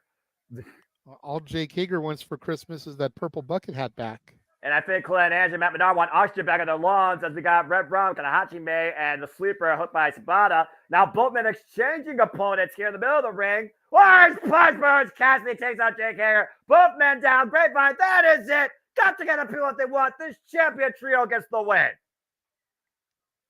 Great finish to that match there. The synchronicity of Hook and freaking Katsuri Shibata with those submissions. What a wild finish. Hook, Katsuri Shibata, Orange Cassidy, and a returning Danhausen. Very nice, very evil.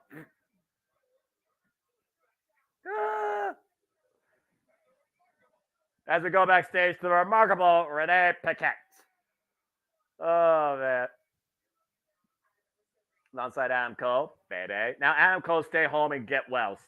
Seriously, dude. I was fearing for his life in full gear.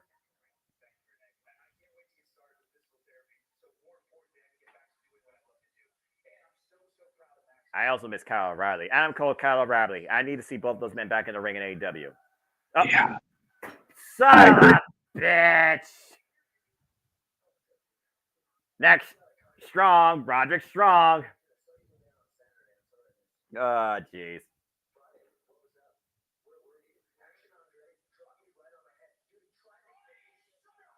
Thank you, Adam. Ooh. Damn. Tell him how it is, Adam Cole. Thank you, Jesus. And that is undisputed. Man, about time I hear a word louder than Adam. Well, as I got a full commercial break, Jeff, I just saw your head during that last match, and then damn it. Are you okay? Seriously, brother, are you okay? I saw.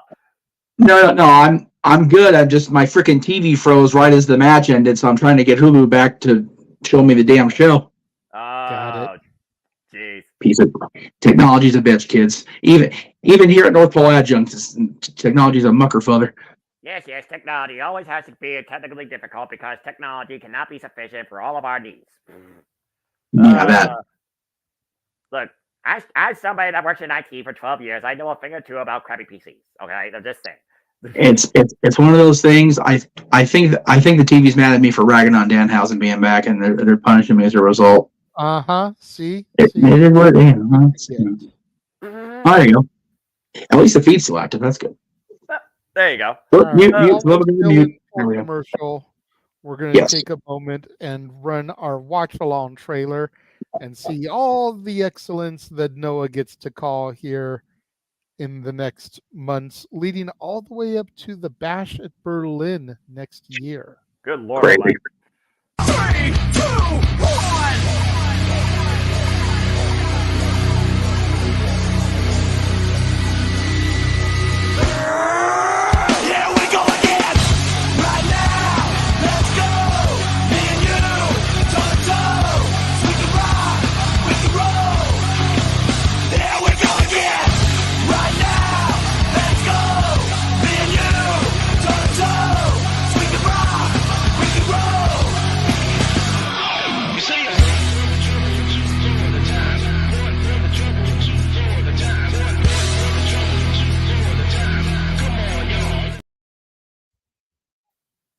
All the wrestling, all the professional wrestling, damn it, and sports entertainment. Anyway. You love to see that. That's good stuff. Loaded, they're freaking loaded, and it's gonna be even more loaded. I know for a fact. Yes. Oh my gosh. I love this. We've only just begun as a multiple-time world champion. By the way, I didn't get to say it a whole lot during the stream because I was fixing what I was doing. Thank you, AEW, for recognizing Ric Flair with actually how many world titles he's actually been. He's held 21, brother. You know what? I shit on Tony a lot, and I do mean a lot. Yes. But Mucker Father knows what's up because I've been saying 21 times for how long, Jay? A long time. That just proves one thing, beyond a shadow of a doubt. Tony Khan, much like Max called him, with a little bit of a tweak in the words here, is a fucking Jeff Meacham mark. Well, I'm guessing. Yeah, you might be right there. Again, you talk about the phenomenal year we had. Let's go back in time a little bit to one of the most phenomenal shows this year, AEW in London, where, of course, we saw action including Will Ospreay beating Chris Jericho and further adding to an incredible one-of-a-kind resume. As became known officially, AEW Full Gear come 2024, Will Ospreay has signed a long-term contract with All Elite Wrestling. The Aerial Assassin is officially All Elite, and there's no doubt in my mind we will see him involved next year when we go all in London once again. August 25th, 2024. Eat your heart out, Taylor Swift. From Wembley Stadium, so stay tuned for our coverage of that here on the Multiverse and me, along with so much more. It's sure to be a timeless, one-of-a-kind presentation. One of a kind. Oh, Hey. Oh, sorry, Poncho. Oh, Lord, this freaking guy. Father of the year, man. Father of the year, my left. Easy. The Patriot. No. Not gonna Say hi to your mom for me. That should be on his t-shirt. Start using that as his catchphrase. 60 depressing. days as TNT champion. Say hi to your mom for me.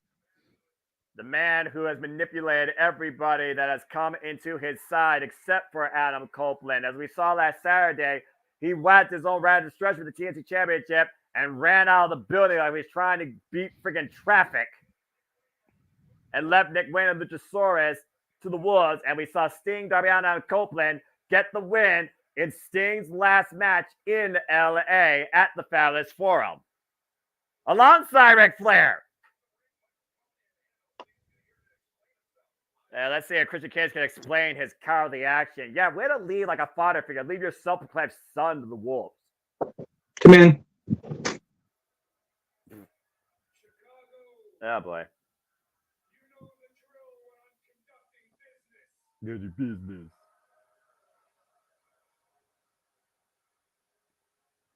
Oh, boy.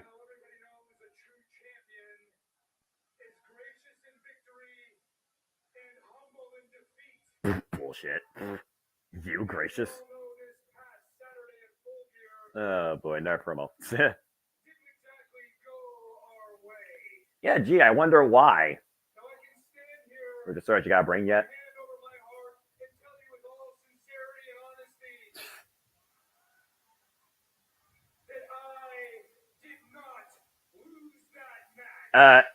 You did. Period. You did. Might be the best heel in the business next to Swerve. Swerve has been unintentionally turned heel. Or turned babyface, excuse me. Yeah, that's a fair point.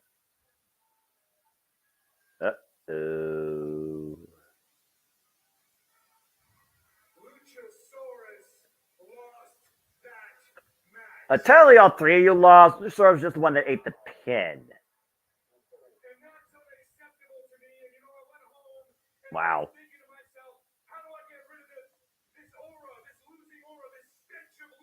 Wait. What? What are you going to do?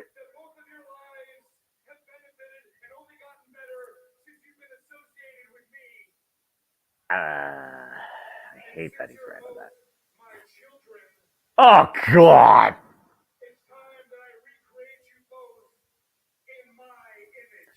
What? What the hell is Christian talking about?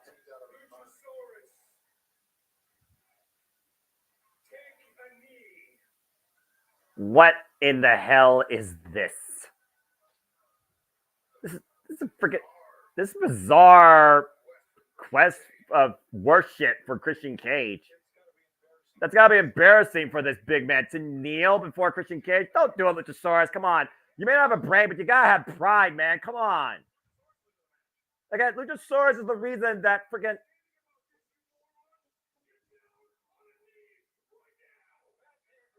no, don't do it. Don't do it, Luchasaurus. Come on. Luchasaurus is the only reason Christian Cage is the friggin' TNT champion in the first place.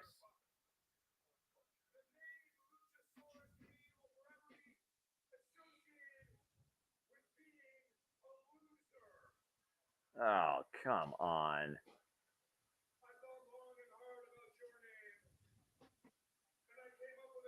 Renaming him.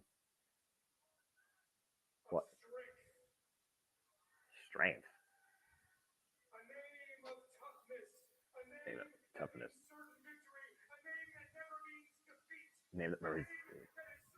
What? Oh boy. Finisher.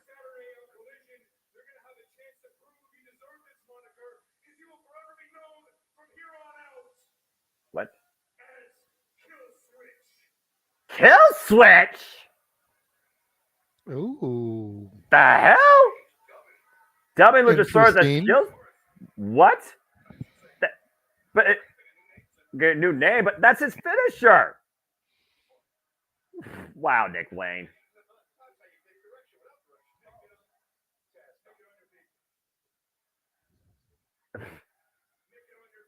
What the hell?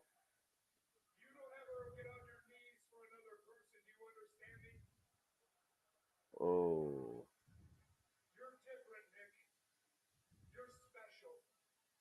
What?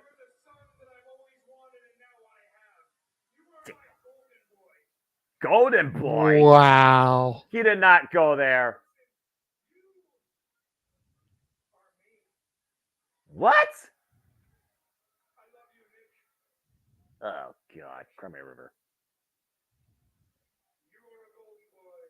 Golden boy.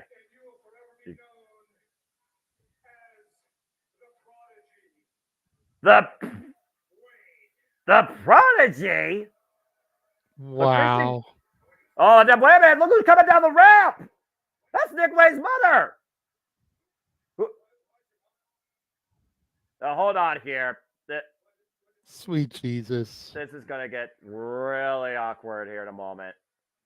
It already is awkward. She's a horrible actress. Yeah, I mean, I don't blame the mom for, trying to talk some sense to her son.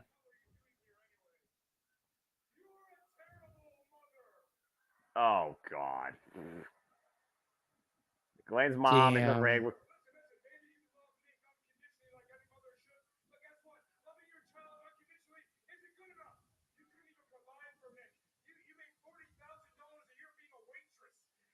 Damn!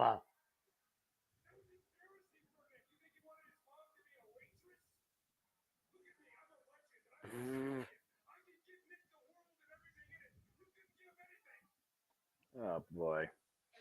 He can show him the world. We're not going there, JJ. Oh, God.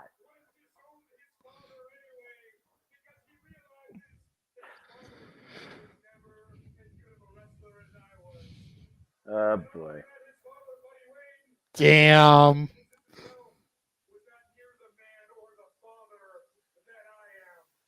Slap the taste out of his mouth, please. Christian would like it too much. Ah, damn it, you're right. Oh, you pervert.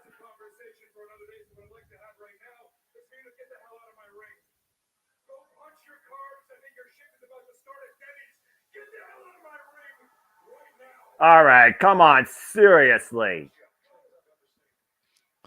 Hold on. Whoa. Oh, wait a minute. Whoa. Luchasaurus standing in front of Christian Cage, between Christian Cage and Nick Wayne's mom.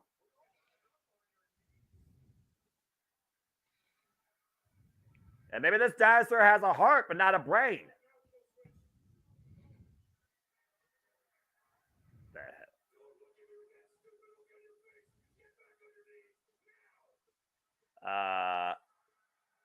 I think Christian Cage disengaged the kill switch. He has no control. Oh boy.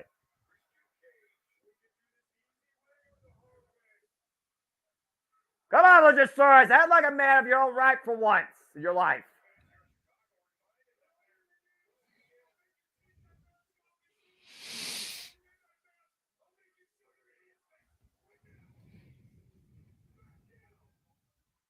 Oh my gosh.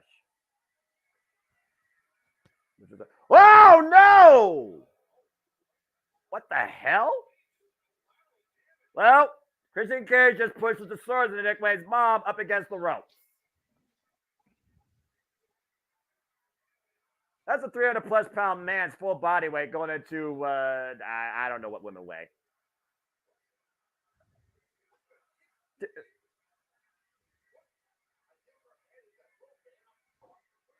What the hell is he looking for now?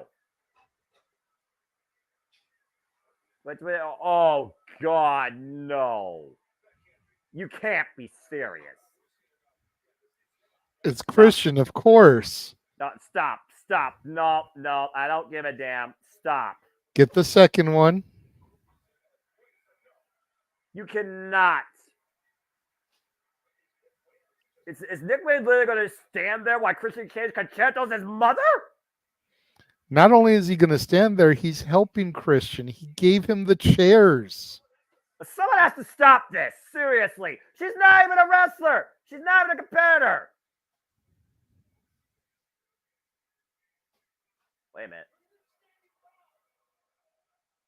Now he's going to have Luchasaurus do it. Oh, prove you're worthy.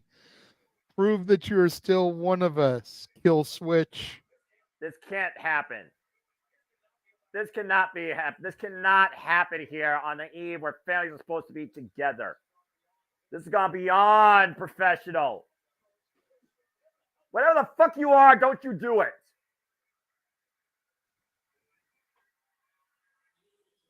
Wait a minute! About damn time somebody that's a real fire come in and stop this charade! Adam Copeland! Spear neck wings! You're broken in half!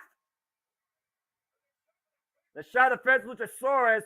I mean, Adam Copeland could only stood by so long. He witnessed his own wife being controlled by some wretched bitch in the WWE. And Christian Cage is lower than that to try some shit like that. Whatever the fuck you want to call Luchasaurus.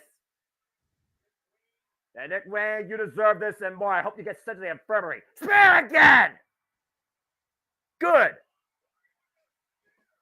Broke him in damn half. Go ahead, Christian Cage. Go save your son. Impaler! And he's not done.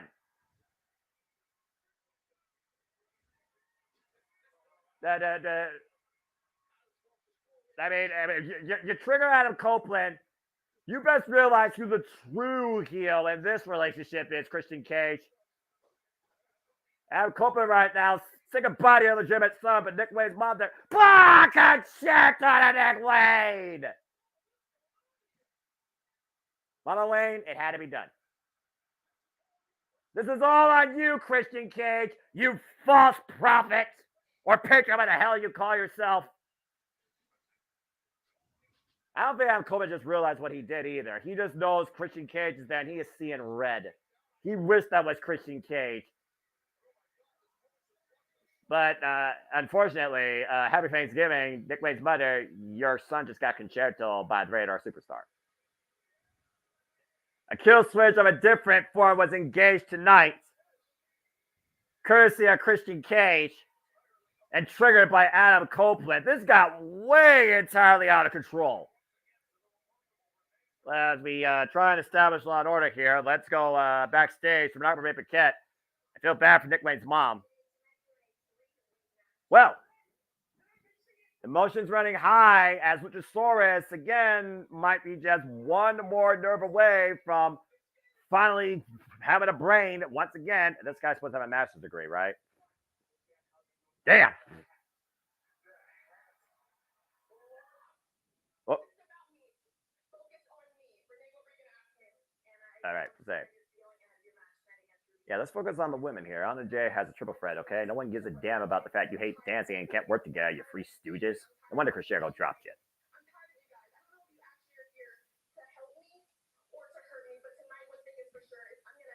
you. All right, Anna Jay, prove to us that you are the star of the show once again. Oh, JJ, look who's on Angelo's phone. Mm-hmm.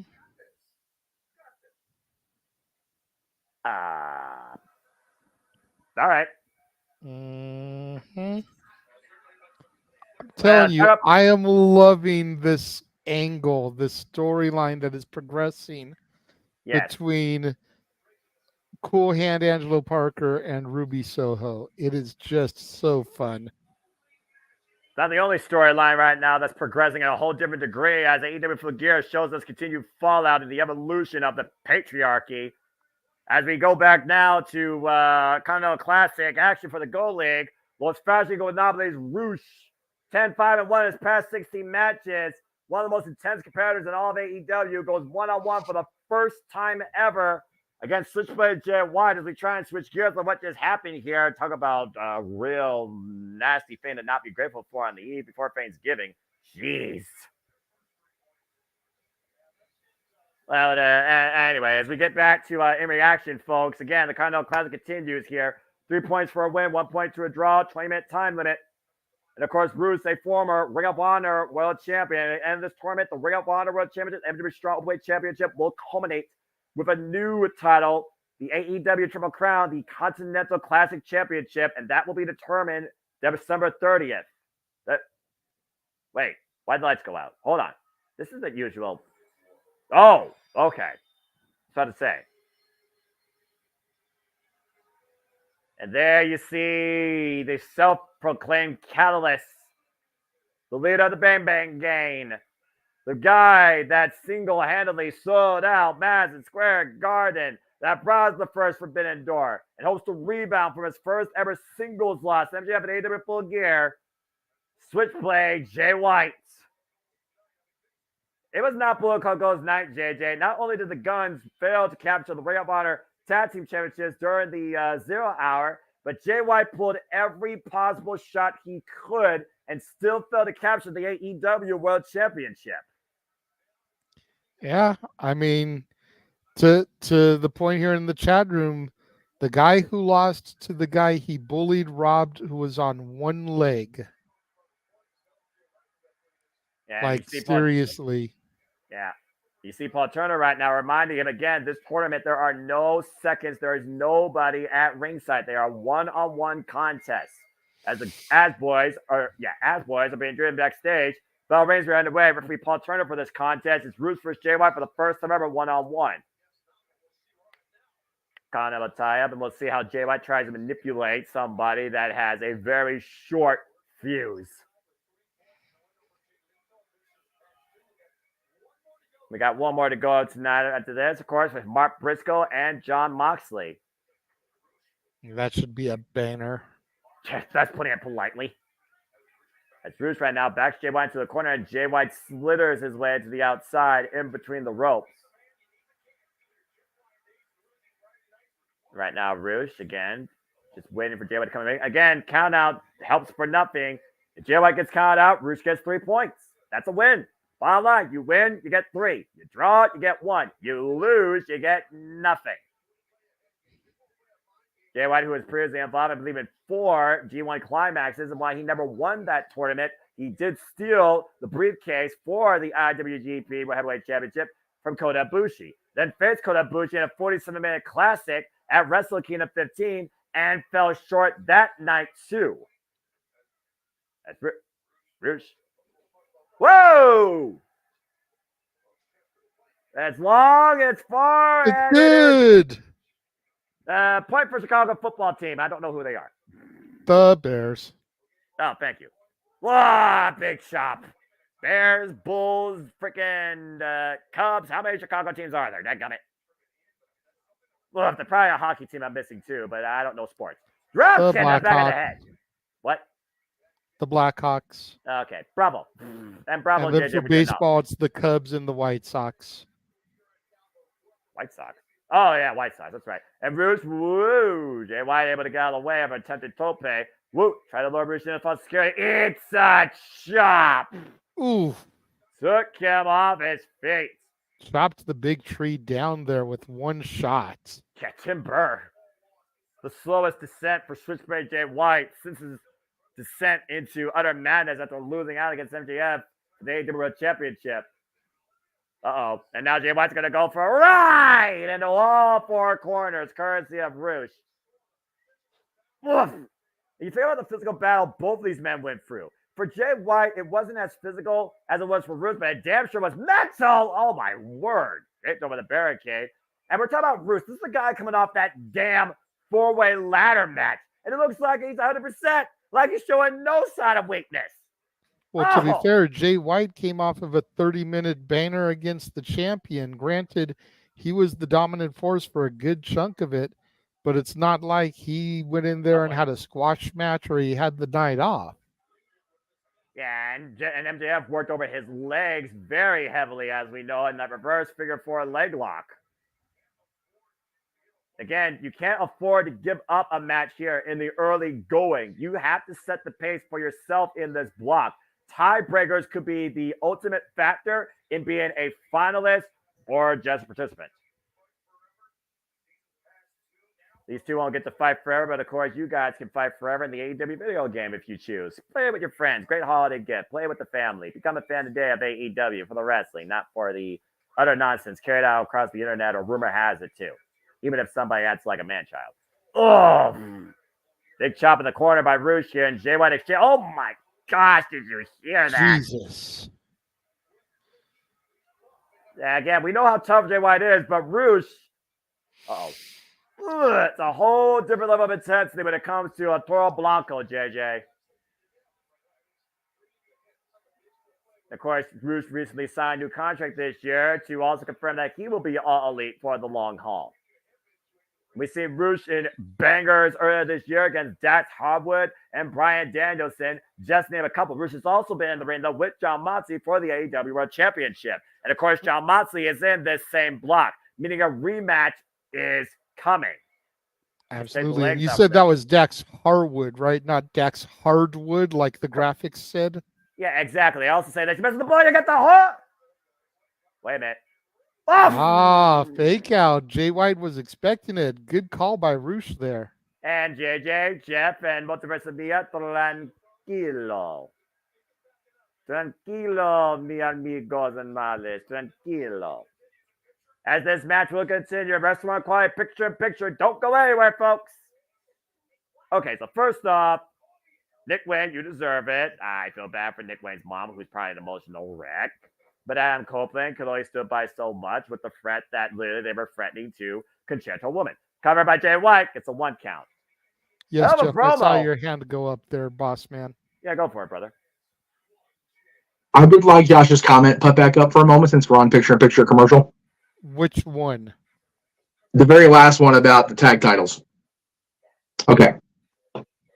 Joshua, my boy. Love you. Get off your case. Here's the deal. They've been champion 84 days. Oof. They've had at least 2 defenses of that championship during this reign.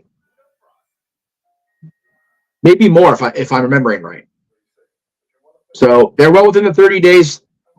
Once every 30 days, Josh. Chill. You'll be okay. Plus, I have a feeling we're going to find out who the devil is. So it won't take much to get the titles off of him, for being honest. Especially when he's got 4 accomplices with him. Let's not forget the devil does not roll alone. He has 4 unknown assailants that are backing him up. Yeah, I still hold fast, JJ and Noah, to that because there's 4 of them, especially what we saw in the ring, and Adam motivating Joe motivating Max to keep his word, and you saw Adam's disappointment when it was changed from tonight to World's End. Adam Cole, Roderick Strong, Matt Taven, Mike Bennett, and the 4th minion to be determined. Telling you, that's how it's going to shake out. Possibly. I haven't seen the physical configuration, if you will, of all of them, but if you believe certain rumor and innuendo, wow, I'm exhausted. Yeah, Internet rumor and innuendo, the people that have been in the costumes are going to be the people that are unveiled. So unless one of them looks like a really in shape, physically capable dentist, then we'll see. Think about this. Anytime we've seen the devil, with very rare exception, all we've seen is this. Yep. This can be anybody. And so can that other 2 This can labs. also be filled in a doctor's lab with the lights off. Mm-hmm. True. Here's a corner wall. Very true. There have been a couple of times when we've actually seen the devil on site. The very first attack, and I want to say the one where we had the Acclaimed go through the glass. Yes. Those are the only 2 times you've seen the devil body in full, to your point. Right. And they show the body quickly enough that you can't really get a good look at whether it's feminine or not. Yes. Number 1. And number 2, even if it is feminine, it doesn't mean that certain features couldn't be taped down to not give away the fact that it's feminine. True. For the record, it is indeed, they've had 3 title defenses already. They won it at All In. Thank you. They defended it at All Out. They defended it on Wrestle Dream. Granted, it was MJF by himself, but it was still defended. Yep. And then Saturday night. Yeah. That's right. So shush, Mansfield. Oh. Yeah, that's fair. I mean, as long as it is still being defended, whether by Max Solo or Max with some random partner, then there's no Right, need Buster? to strip. Nope, not yet anyway. And we definitely don't need to create an I word. I'm not even going to say it. But you Don't know even what put I the letter out mean. there. Yep, yeah, don't put the Yes. letter out there. For the longest time, AEW has rebounded from that nonsense. Let's I not agree. That's bring why it I'm back. not trying to throw it out there. I don't Good. want it to come back. Good. And No. also, Josh, young boy, do your homework better. And meanwhile, Roosh right now, working JJ off that brain buster, gets a 2 count. Roosh in firm control. AEW Continental Classic continuing for the Gold League. Roosh versus Jay White for the first of her singles encounter. 3 points on the line for a win in the opening contest of this round robin tournament for both of these men. Where, of course, both men still have another freaking 5 matches waiting for them. A sense, sent on, but again, pulled out from underneath. Or 4 matches, excuse me, because again, 6 minus 2. 4 more matches, of course, wait both of these men. Josh, do you want to incur White the to boss's advantage. wrath because you actually put the I word in the chat? Oh! Should drop brainbuster though, JJ. Hold that thought. Cover hook on the leg. Turn. No. Okay, go ahead. Damn it. First of all, as long as management approves the substitutions, they're good to go on that first comment. Most recent comment, we will end you, Josh. No I word, that's a bad I word. You. That's right. No I word, that's a bad I word. Jay White right now with the imaginary Matador's cape. Just chopping and stomping Bruce in the corner. Trying to tame the bull, as it were. Again, we talked about the wear and tear of both of these men, but again, to try and instigate Roosh could be your biggest mistake. Big chop here. You heard about Bruce literally asking Jay White to bring it. Both men right now just squaring away, trading forearms. Neither man giving it an inch, but I think Bruce getting the better of the exchange here. I think Bruce has more power behind his strikes. Bruce battering Jay White to a knee, and Jay White immediately to the eyes.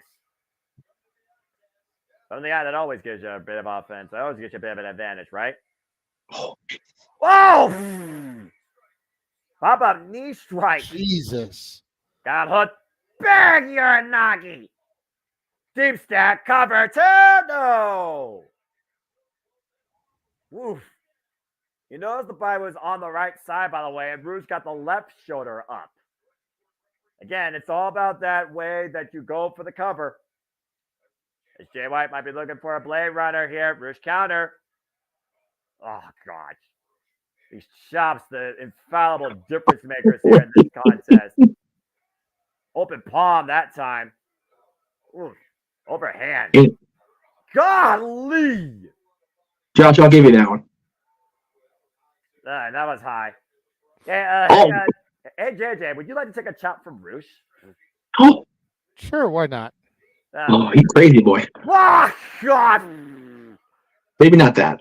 Then a knife edge with a You've follow-up. seen the chops I took, Jeff. If I could take them from the cuzzies and not flinch, Suplex. I think I can take one from Roosh. Dragon screw leg, but no one should take that. Damn, that move at the No. They should outlaw that. I've been saying it for years. You said that about the Alabama Slammer, too, and both moves are still very much a thing. And right now, Jay White in control, chopping Roosh, who's down on one knee. Well, the Alabama Slam is just so forceful and just like high impact. And Wow, what about that? then there's that. Holly just needs to be outlawed, but I digress. Well, is he wrong? JJ's going for the hot takes and to try to get Beach and killed. Cool. Okay. Well, I mean, I guess somebody has to be, that type of person. Uh-oh. Jay White up for the later points of this match. Oh, gosh! To my point earlier, JJ, both these guys had freaking barn burners Saturday. And I know, and they're still going. It's like the Energizer Bunny here. Got hooked! No. Blade Runner counter, standing switch, ball turner, push in the corner. Meanwhile, Jay White's a match. Oh, the low blow. Hook and Bruce up, Jay White. Blade Runner, advantage, opportunity, cover that with pressing the leg. Jay White with 3 points. Just like that. You talked about it, JJ. He found a moment, took advantage of it, and once again, the ultimate counterpuncher shows what he is. Jay White kicks this thing off, beating Roosh and getting 3 points. I will give the booking team credit, though. At least it wasn't when Aubrey was the referee. And I say that in all seriousness because she usually is the one that ends up with the shenanigans. I think you can even attest to that.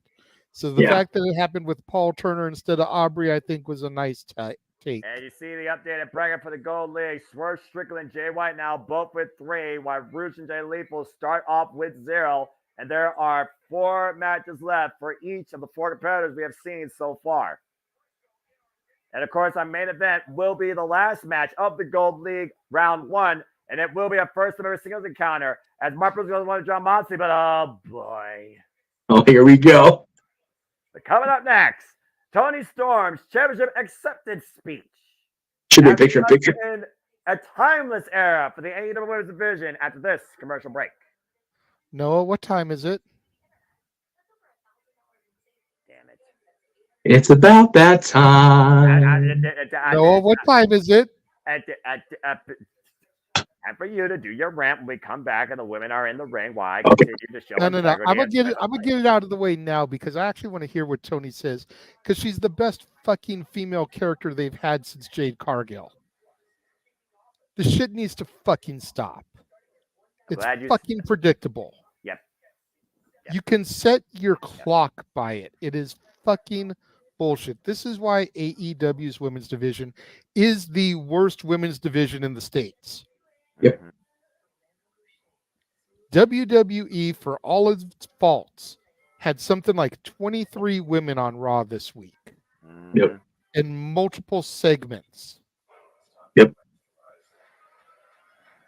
And here we are, same bullshit, same bad time, same bad channel.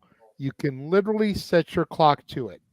Yep. If you are a fan of women's wrestling and AEW, 625, 925, ping! It's time to tune in and watch the women. I can tune out everything the fuck else. What was the show the kids watching Nickelodeon where it was time for lunch? Is Bubble Guppies? Yes. What time is it? It's time for chicks. What time is it? It's time for chicks. 9:25. Straight up. I'm just gonna continue to try and hold my role here as the play-by-play guy before I go on to rant worse than JJ because there's a reason, ladies and gentlemen, why I'm always so damn prolific and so damn honest and so damn on point and invested when it comes to actual women's wrestling. If you know, you know. Yeah. I'm just gonna leave it at that. Can we take a minute to acknowledge and appreciate the fact that I put the Jeff Meacham Watch Alone logo and the Multiverse Media logo in black and white so it blended in with the graphic? It is much appreciated, sir. Yes. Can I get a little bit of kudos here for that? A round of applause with my get past shoulder. Yes. Thank you. There you go.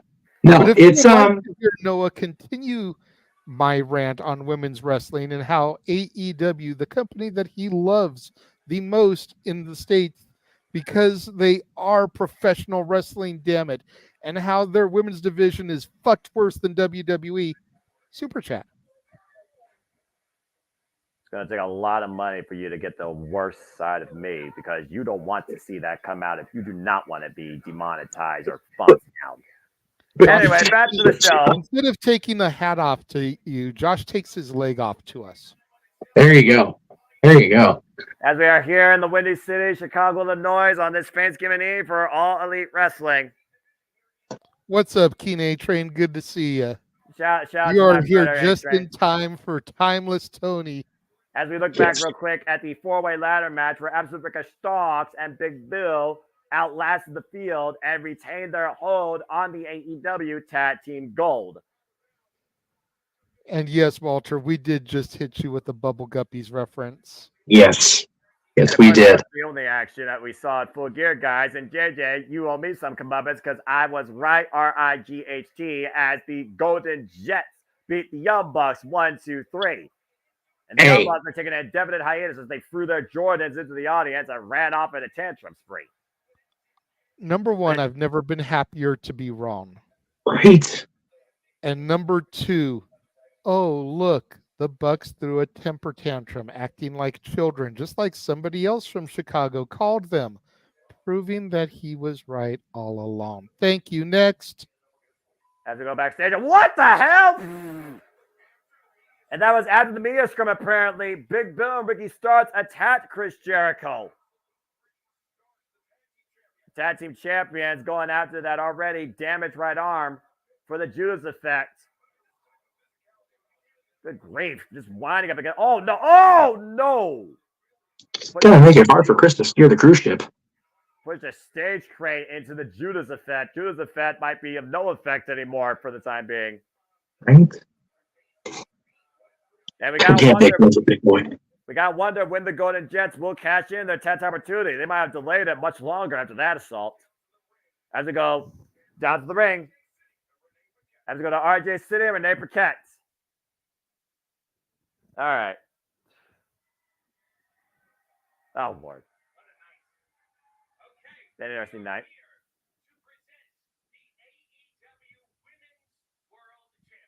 I still can't take RJ City seriously. You're not. He looks like fucking Jason Mewes. You're not supposed to.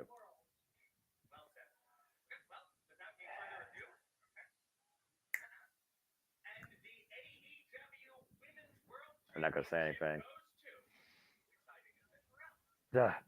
Gee, I wonder who the nominees are. Hey. The crowd is on their standing feet as she comes out. What? She's in the crowd. This is fucking gold. Yes. As Toni Storm's third reign as the AEW Women's World Champion is officially underway after beating Hikaru Shida at AEW Full Gear on Saturday. This is great. This is ridiculous. I still am pissed that they didn't take the opportunity to do something like this, in Hollywood. And look who's presenting her with the title, her admirer, the glamour, Mariah May. Toni Storm, once again, AEW Women's World Champion. Oh, this is going to be a long run, I could tell. She looks like a librarian.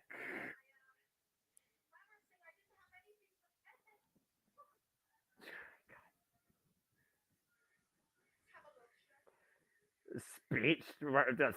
We got 2 more matches left. We're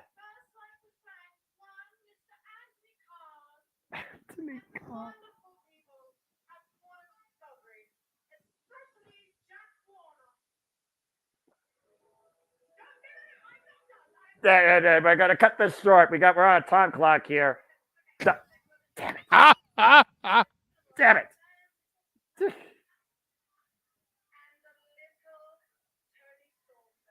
The little Toni Storms. I pray nobody gets up like this. This is priceless. What?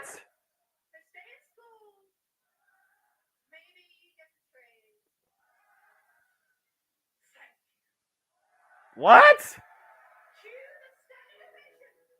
Oh my God, I am not standing for that. What the hell? I'm not giving her a standing ovation. The girl is off her damn rocker. The girl has lost her freaking marbles. The girl is barefooted. The girl is our new AEW Women's World Champion. This is a dark day in Hollywood and in All Elite Wrestling. Scandal. A scandal has happened. This is the best thing that they have going right now. And someone might be here to crush it in Sky Blue, making her way to the ring. And I wouldn't mind seeing this match where this competitor rise to the occasion and bring a skyfall to this timeless champion. And of course, we saw really how far Sky Blue has evolved at Full Gear. Sky Blue comes back home to Chicago. Women's trios action next. Ruby Soho, Sky Blue on a J. After this commercial break, what the fuck was that? That was stupendous. That was timeless. That was precious. That was awe-inspiring. That was ridiculous. And while we're on a full commercial break, we're going to take 35 seconds of your time, show you where you can all of us that are affiliated with the multiverse of media. Go ahead.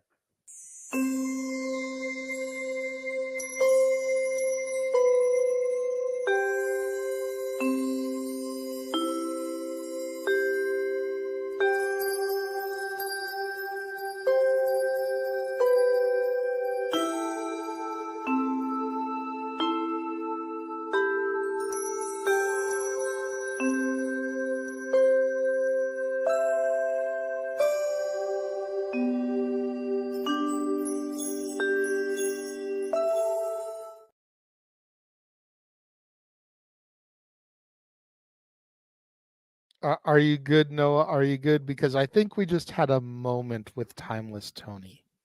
I'm telling you, you've got to admit, at the very least, character-wise, she's the best thing that AEW has going right now. And definitely from a women's standpoint, the best thing they've had going since Jade, as far as presentation and the whole nine. You know, the way they are crafting Tony into this timeless gimmick has just been some of the best shit I've seen on AEW television. And it's definitely not professional wrestling. Damn it, it is 155% sports entertainment, which might be, good sir, why you're having such a hard time with it. Yeah, besides the fact I'm not a filibuster and the fact that she was singing at an audience that were not in tuxedos and dresses, thinking that she was at the damn Oscars.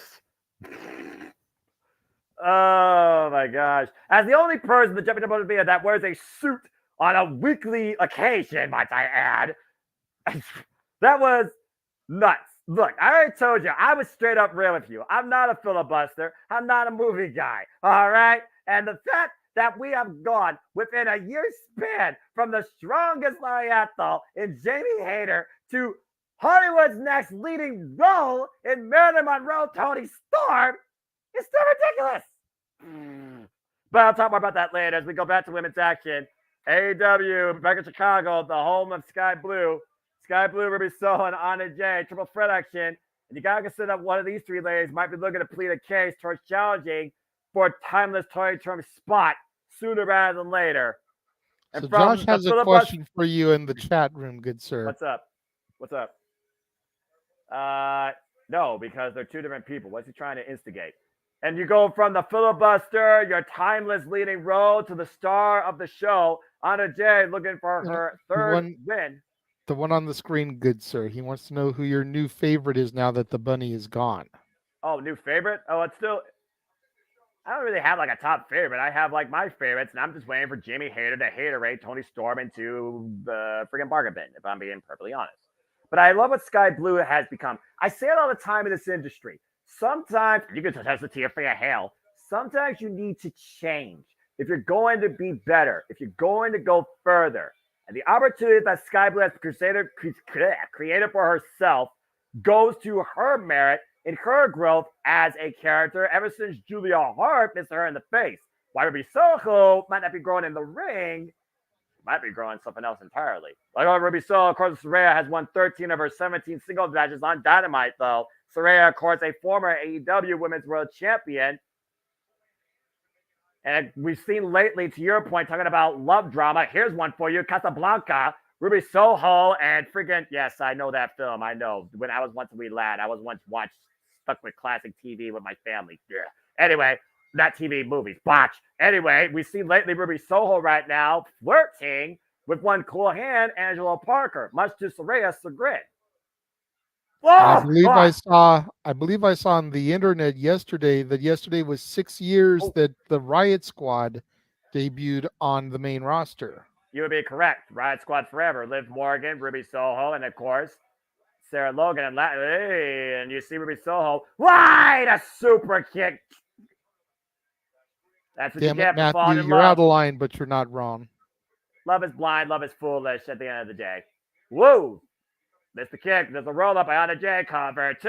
No. Unless it works out for you, the more power to you. That's underneath. And Anna Jay and Sky Blue right now trying to pick things up. Been a while since I've seen these two face each other.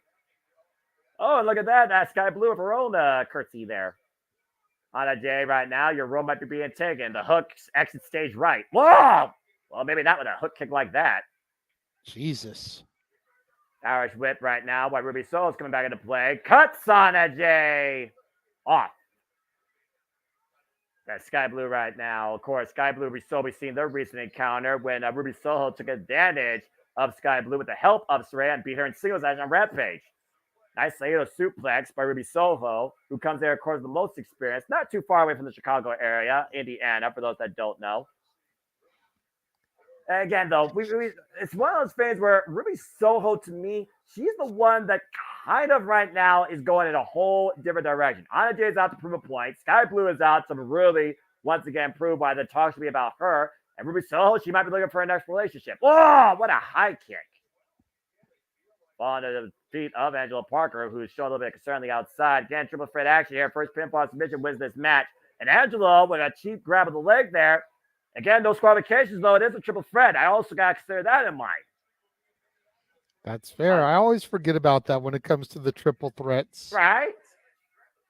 Cool hand grabbed the boot of Sky Blue, and Anna Jay took advantage. You heard Anna Jay backstage. Anna Jay says, if you guys are not out here focused on what is really important, and that is right now me trying to get momentum, then I don't need you out here. But you see right now that Cool Hand and Angela Parker, they are paying dividends for Anna Jay.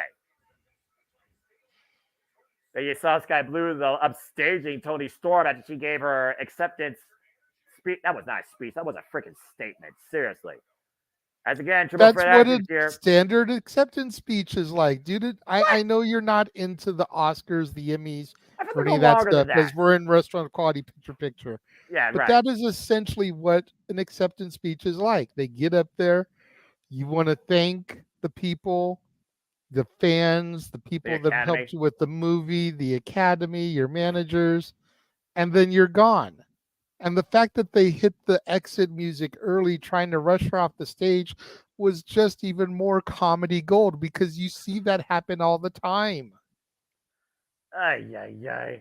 How often does that actually happen at the Oscars is what I want to know, when they play the freaking, like, okay, now here's the next presenter for this award for blah, blah, blah, blah. It's like, come on now. I've seen video game. The movie awards cannot be that different from the freaking CMA or the freaking video game awards. Even the video game awards are highly overrated. I said what I said. Anyway. The difference is, before we give it to the boss man who has his hand up to speak, the CMA awards shows respect to the artists, and the video game awards just don't give a fuck when it comes to comparison to like the Grammys, the Emmys, and the Oscars. Go ahead, boss man. Yeah, go ahead, Jeff. No, I was going to comment on the one about the whipped cream and the pie comment, but first of all, Josh, I care about the Oscars and the Emmys, and I'm the boss, or the Grammys, so why don't you just kiss my ass? Number one. Number two. Totally off topic. I know we're on commercial, but we're picture in picture. The meme of the season so far for me goes completely out of wrestling. There's a meme going around social media with a pumpkin pie display and a topping with one strip of whipped cream with a NASCAR in front of it, like the NASCAR is doing donuts on the track. That has been the funniest thing I've seen all season so far. Just wanted to throw that out there. I saw Josh's comment and it triggered that memory. But because he doesn't care about the Oscars or the Grammys, I don't have to give a fuck what Josh says the rest of the night. So go ahead. Oh, wait, JJ, if I may, Noah, since I know you're probably thinking it too. Oh, you want me to roll the clip? Yeah, you know what? I'll do it. Shut the fuck up, Josh! Yeah, or if you don't care about the Oscars and Grammys. What are you, a fucking piece of shit? Thank you. Infuriating. Just infuriating. He's a young boy. Let's give him, a little bit of grief. I'm sure he'll mature over time, as all people you hope for do, hopefully. But anyway, let's continue with the action. And I'm trying to be good with this match. Everyone knows how much I adore Sky Blue. I'm trying not to resort to the suggestive commentary. Tower down, Superplex combination. Jesus Christ. Anna Jay taking out both women there. Sky Blue falling from the highest heights, whatever the tallest tower is in Chicago. Cover 2. No, I'm guessing it's the Sears Tower. I don't know. I've never been to Chicago. Anna Jay taking advantage, though. Cover on Sky Blue. Look at the leg. 2 count only on both. Sky Blue able to kick out off that. And, of course, we will go past the top of the hour as long as needed for our main event as this match continues. Our semi-main here, Sky Blue squaring up against both Ruby Soho and Anna Jay. Because last time Sky Blue was in Chicago, she won her match. Here's Woo! There's Ruby Soho up and over. Big forearm shot to Anna Jay. And, of course, we have a new TBS champion, Julia Hart. Any of these 3 women? Oh, God, what a close-on DDT combination could potentially be challengers to the new champion. And again, folks, AEW Rampage special live start time, 7 p.m. Standard Time this Saturday. Y Collision will follow immediately that, 8 p.m. Standard Time Saturday. So set your devices accordingly. We will cover Survivor Series, so please hashtag #spoiler3. But enjoy your Thanksgiving Eve, Thanksgiving night, Thanksgiving aftermath, Black Friday, Comatose, etc., and of course your Saturday night wrestling shenanigans as Angela Parker and Ruby Soho are once again locking eyes, something out of a Broadway musical like Grease, without the lockers or the diner. And it's Saraya, Matt Menard, playing the intervention role here. They do not like what they are seeing. Oh, God! Just friggin' took her face off with that boot. That's your face. Yeah, what's a face? Alana Jay and Ruby Soho squaring off in the middle of the ring. Yeah, Matt just needs to figure out, Matt Menard needs to figure out what the hell's going on here. It's Sky Blue right now. Might be looking to take advantage up to the top rope. Crossbody takes both women down. Rolls away, though. Getting the better of both her opponents. And Sky Blue sees the momentum in this matchup. Focusing on Anna Jay. Off the ropes. Might be looking for the gory special core. Whoa! Sky Blue. Great counter. Cover to Anna Jay. And a near fall as Ruby Soho saves it. And to your point, JJ, incredible counter. Looking for the cold blue and countered it, hooking her for a gory special. Now, Daddy Magic, once again, playing dividends, and Saraya did not like that at all. Daddy Magic, Saraya right now, jaw-jacking. Ruby Soho was looking for no future. Ruby, took a knee. You got to figure Cool Hand Ange doesn't like it either. Where's he at all of a sudden? And trying to escape it. What a pump kick. But there's your answer. Whoa. Kicked her right in the arms of his lover. Pump kick by Anna Jay. Who cares about the soap opera on the outside? Anna Jay, you need to focus as Ruby Soho and Angela Parker almost lock lips. And what the hell? What the hell match here? Love or wrestling match, damn it. The Queen Slayer counter. Sky Blue, though. Caught Anna Jay with a super kick. And now the fireman's carry. What's this? Anna up on the shoulders. Ooh. Sky Blue with a TKO of sorts in the cover. The fuller hook of the near leg. Sky Blue wins it. Love is blind, and Ruby Soho fell to it, and it cost her the match. As she was going for the save, 1 second too late. And these issues continue to escalate with the former members of Jeopardy Society and the Outcasts. Sky Blue taking advantage of the field once again. Telling you, JJ. And look, I don't know anything about love. I choose to be solo, simple, and single for life. Less headaches, my own stress, my own wallet. But that's my own. John Moxley versus Mark Briscoe still next in our main event, folks. The Condo Class will continue Gold League. As right now, the Outcasts and the former members of Jeopardy Society might be coming close to their ends. As we go backstage, we're not for May Protect. Oh boy. Talk about jacked. What the heck is that? The Wardlow looking to powerbomb Symphony. Anybody that's in front of him that's not a woman, thankfully. Yeah, what you waiting for, Wardlow? Downfall of the Devil. Happened on his time.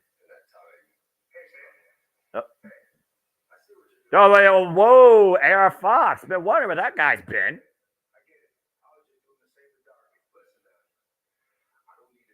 Well, now I know. He's flat on his back.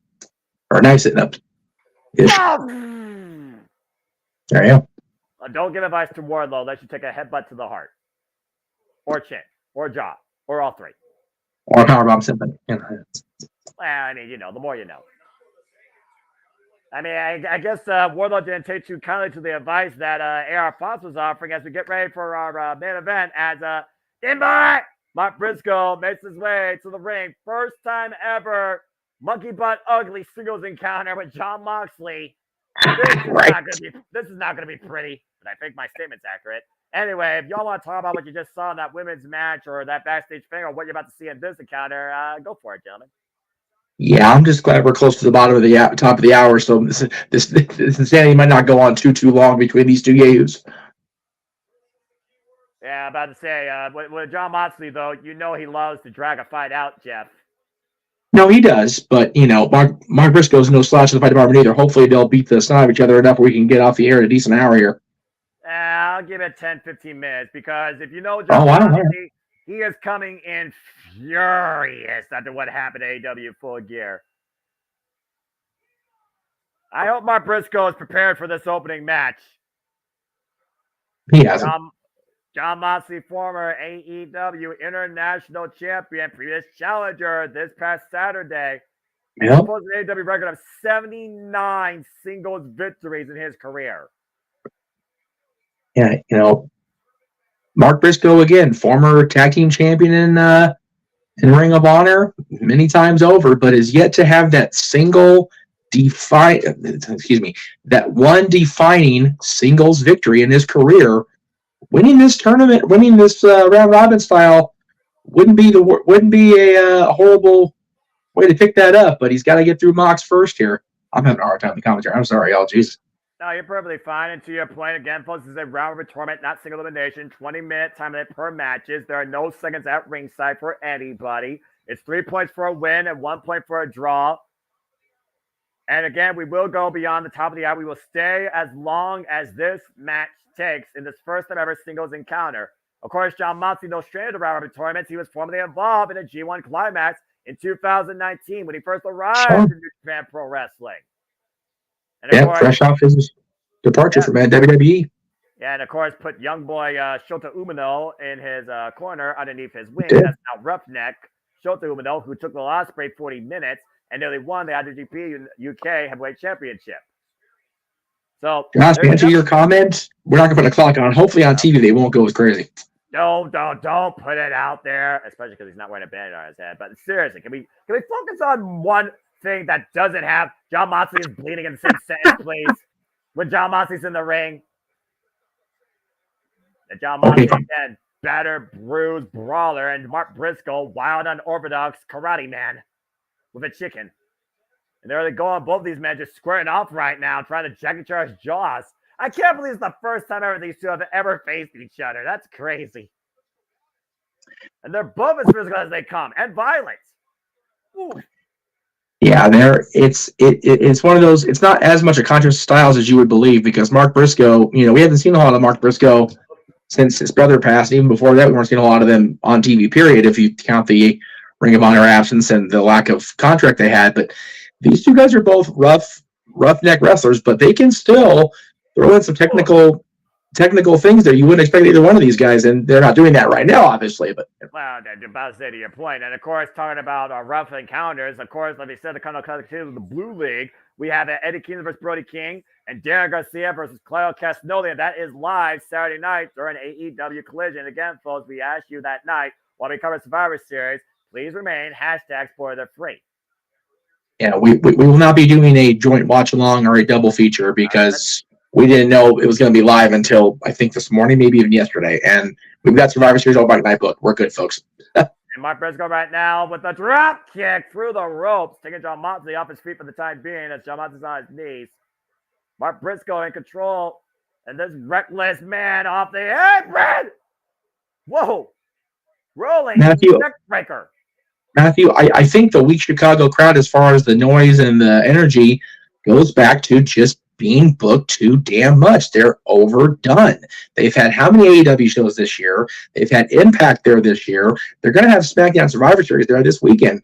The city's probably freaking burnt out. And yes, to JJ's point, since he unfortunately is having to be on mute, Punk's not there. They know Punk's not going to be there, so they don't give a shit.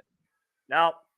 At the end of the day, Chicago is home to one professional wrestler that gets all the motivation, and that is, no matter how controversial he may be, he changed the culture. That is the Second City Saint, CM Punk. He is. He's. I have friends that live in Chicago that are Blackhawks fans, that are sports fans of that city. Period. Punk is on another level in that city. They revere him. I swear, Punk could go Al Capone and murder somebody in the middle of the ring, and he could probably walk out of there without getting touched. He's that revered in that city. It's ridiculous. And here I thought the only people that could get away with murder are the people with the biggest wallet. As this match continues, Restaurant Clyde, picture in picture, don't go anywhere. Well, but to counter that, Noah, Al Capone was legendary in that city for that stuff. And what did he get brought up on finally? Tax evasion. There you go. There you go. And he's a Kyle Fletcher hater. well, you know. Oh, man, head first.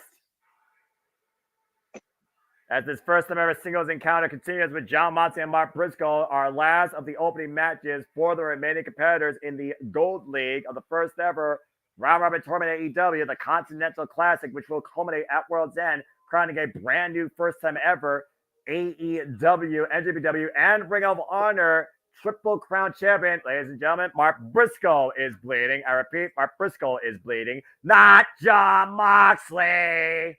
Yeah, there you go. Yeah, put that in your pipe. I would say more like Conan in Mexico, and I'm dead ass serious when I say that.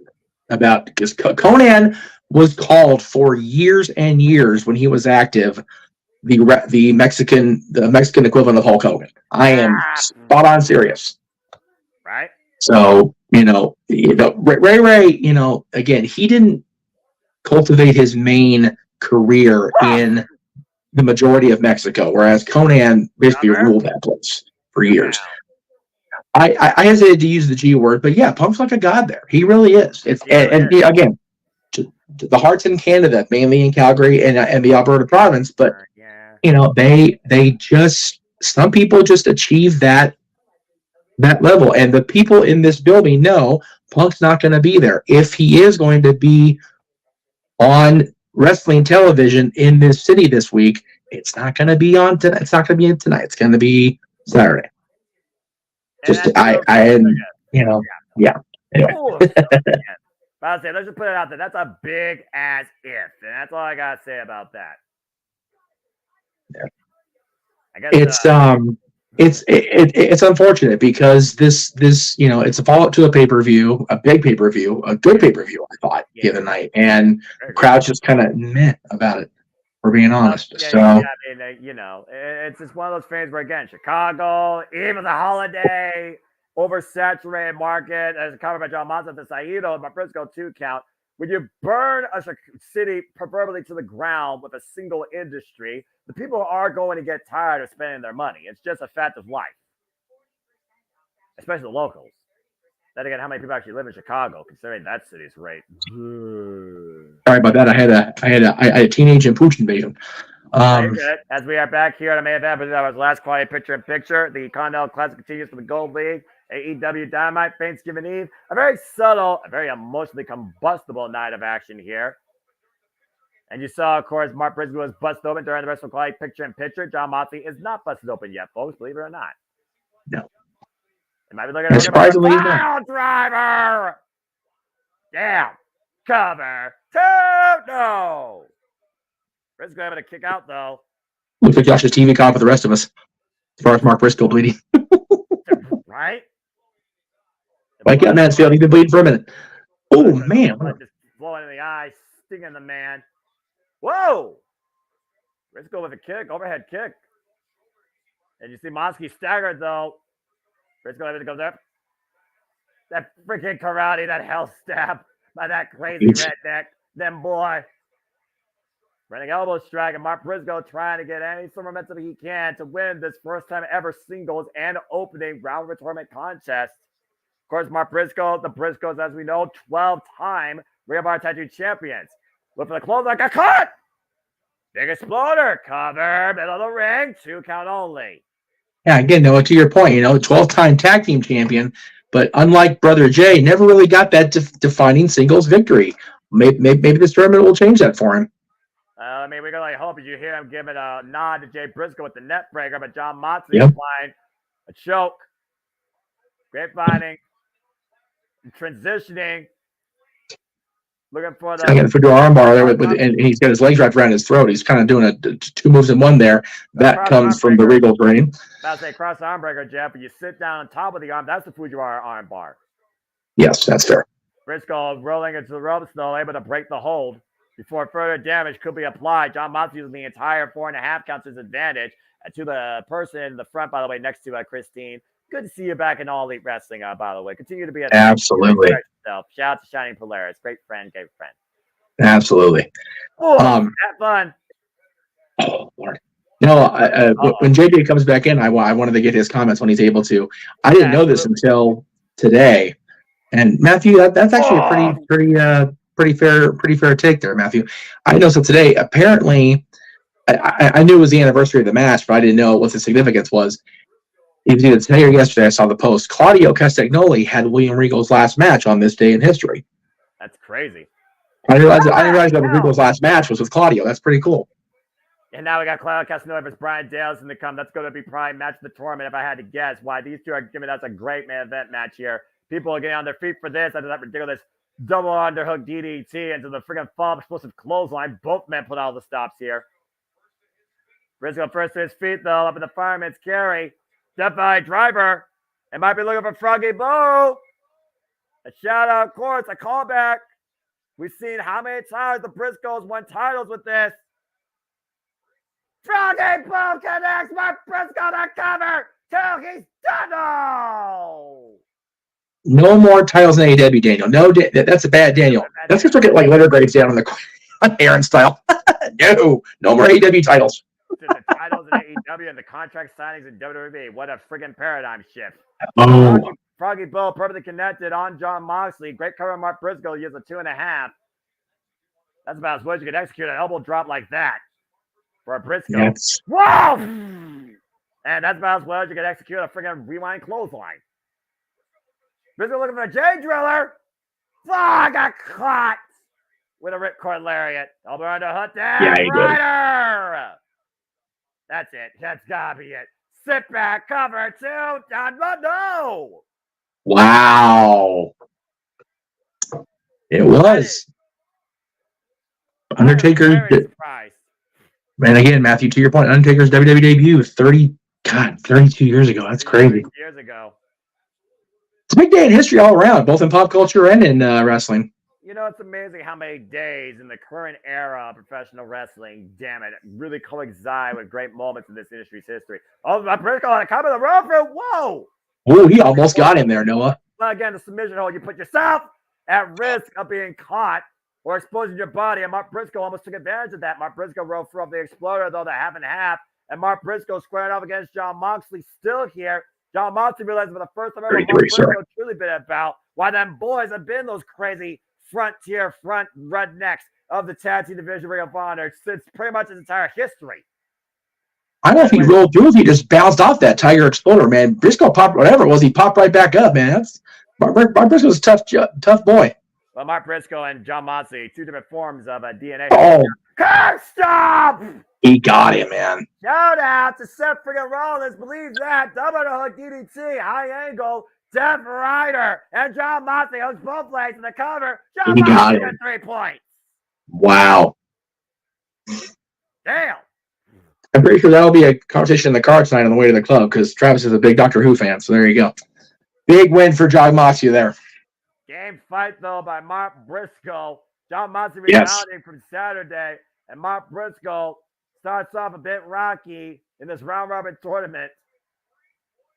3 points on the board for John Moxley. Swerve Strickland, as we look at the updated results here, you see the grid. John Moxley, Swerve Strickland, and Bruce lead the block. John Moxley, Swerve Strickland, and Jay White lead the block with 3 points. Mark Briscoe, Jay Lethal, and Bruce, they start with nothing. 4 matches left for each individual.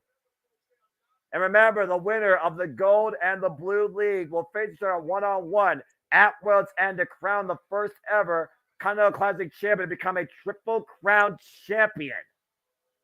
Mark Briscoe has shown a nod of respect there. You got to admire the fight brought forward. And again, folks, the Condo Classic continues Saturday night on TNT on Collision. You see that respect right there. Both men sharing it in the ring. Forging Absolutely. combat. Tremendous mutual respect. Mox knows. Yeah, that was a fight that John Moxley expected and loved. Yeah. Again, you see the Blue League guys, Bryan Danielson, Brody King, Andrade El Idolo, Claudio Castagnoli, Daniel Garcia, and Eddie Kingston. And that block kicks off action this Saturday on Collision. It's going to be a fun Saturday. The stuff we're calling in, the stuff we're going to get updates on as we go. It's going to be a fun night Saturday for sure. Hey, we got you. Again, it's been a fun night tonight. Again, I hope you all are grateful for everything you witnessed tonight in and out of that ring, emotionally and physically. We are grateful for you tuning in. And for the man who's name on the marquee, Jeff Motherfucking Meacham, for my car analyst, JJ Wins, on behalf of the entire Division of Media, for All Elite Wrestling, thank you for tuning in to our Thanksgiving Eve special. Good night and happy Thanksgiving to you and your families. We will see you Saturday for Survivor Series. All right, so we're going to go ahead and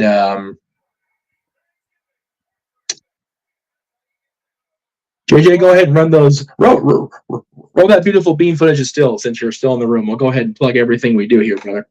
Yes, indeed. So, of course, again, coming up after Aaron's recap of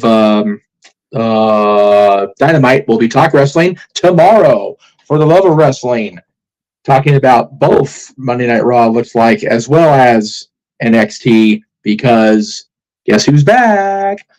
So we'll be talking about, check out for the love of wrestling, as JJ does each and every day. Again, tomorrow we'll be talking about tonight's show. And then, of course, we have our Thanksgiving special, our big stream coming up, hosted by JJ, as we talk about what we are thankful for here within the Multiverse of Media. Much appreciated for JJ putting those all together. Let's see what we got here. I'm trying to see as we go here, Jay. There we go. Sorry about that. Oh, good. So that is on tomorrow. It's tomorrow here on the Multiverse of Media, not following, but soon after JJ's review of tonight's Dynamite.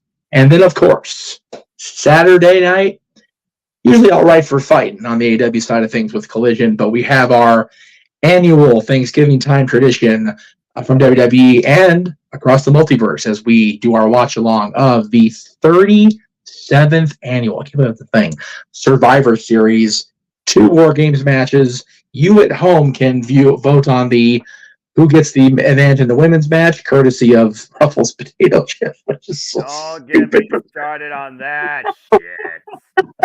It is what it is, folks. But again, thank you all for watching. Of course, open mic night Saturday immediately following Survivor Series. There will no be AEW watch along, even though they have a Rampage Collision kind of block, because we didn't know about it till like now. So, and we weren't going to try to overdo the Survivor Series. It's one of the big 4.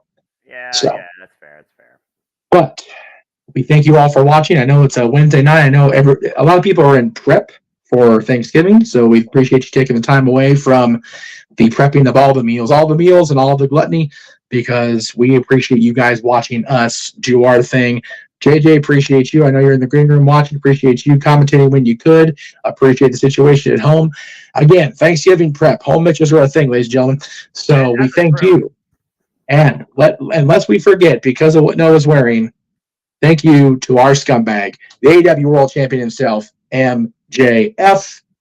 We will see you guys again tomorrow for all the Thanksgiving shenanigans, this Saturday for Survivor Series, and so much more coming up across the Multiverse of Media for the Renegade in the green room, the Renegade Wrestling, JJ Williams, for our simple man with a spectacular voice and the willingness to be embarrassed. We love this man so much. Noah Foster.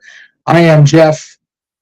Oh, that's right. There you go. Again, just under 2 years away, the weekend after Disneyland's 70th anniversary. Golly, that makes me feel old. I remember the 35th vividly in my brain, on television at that.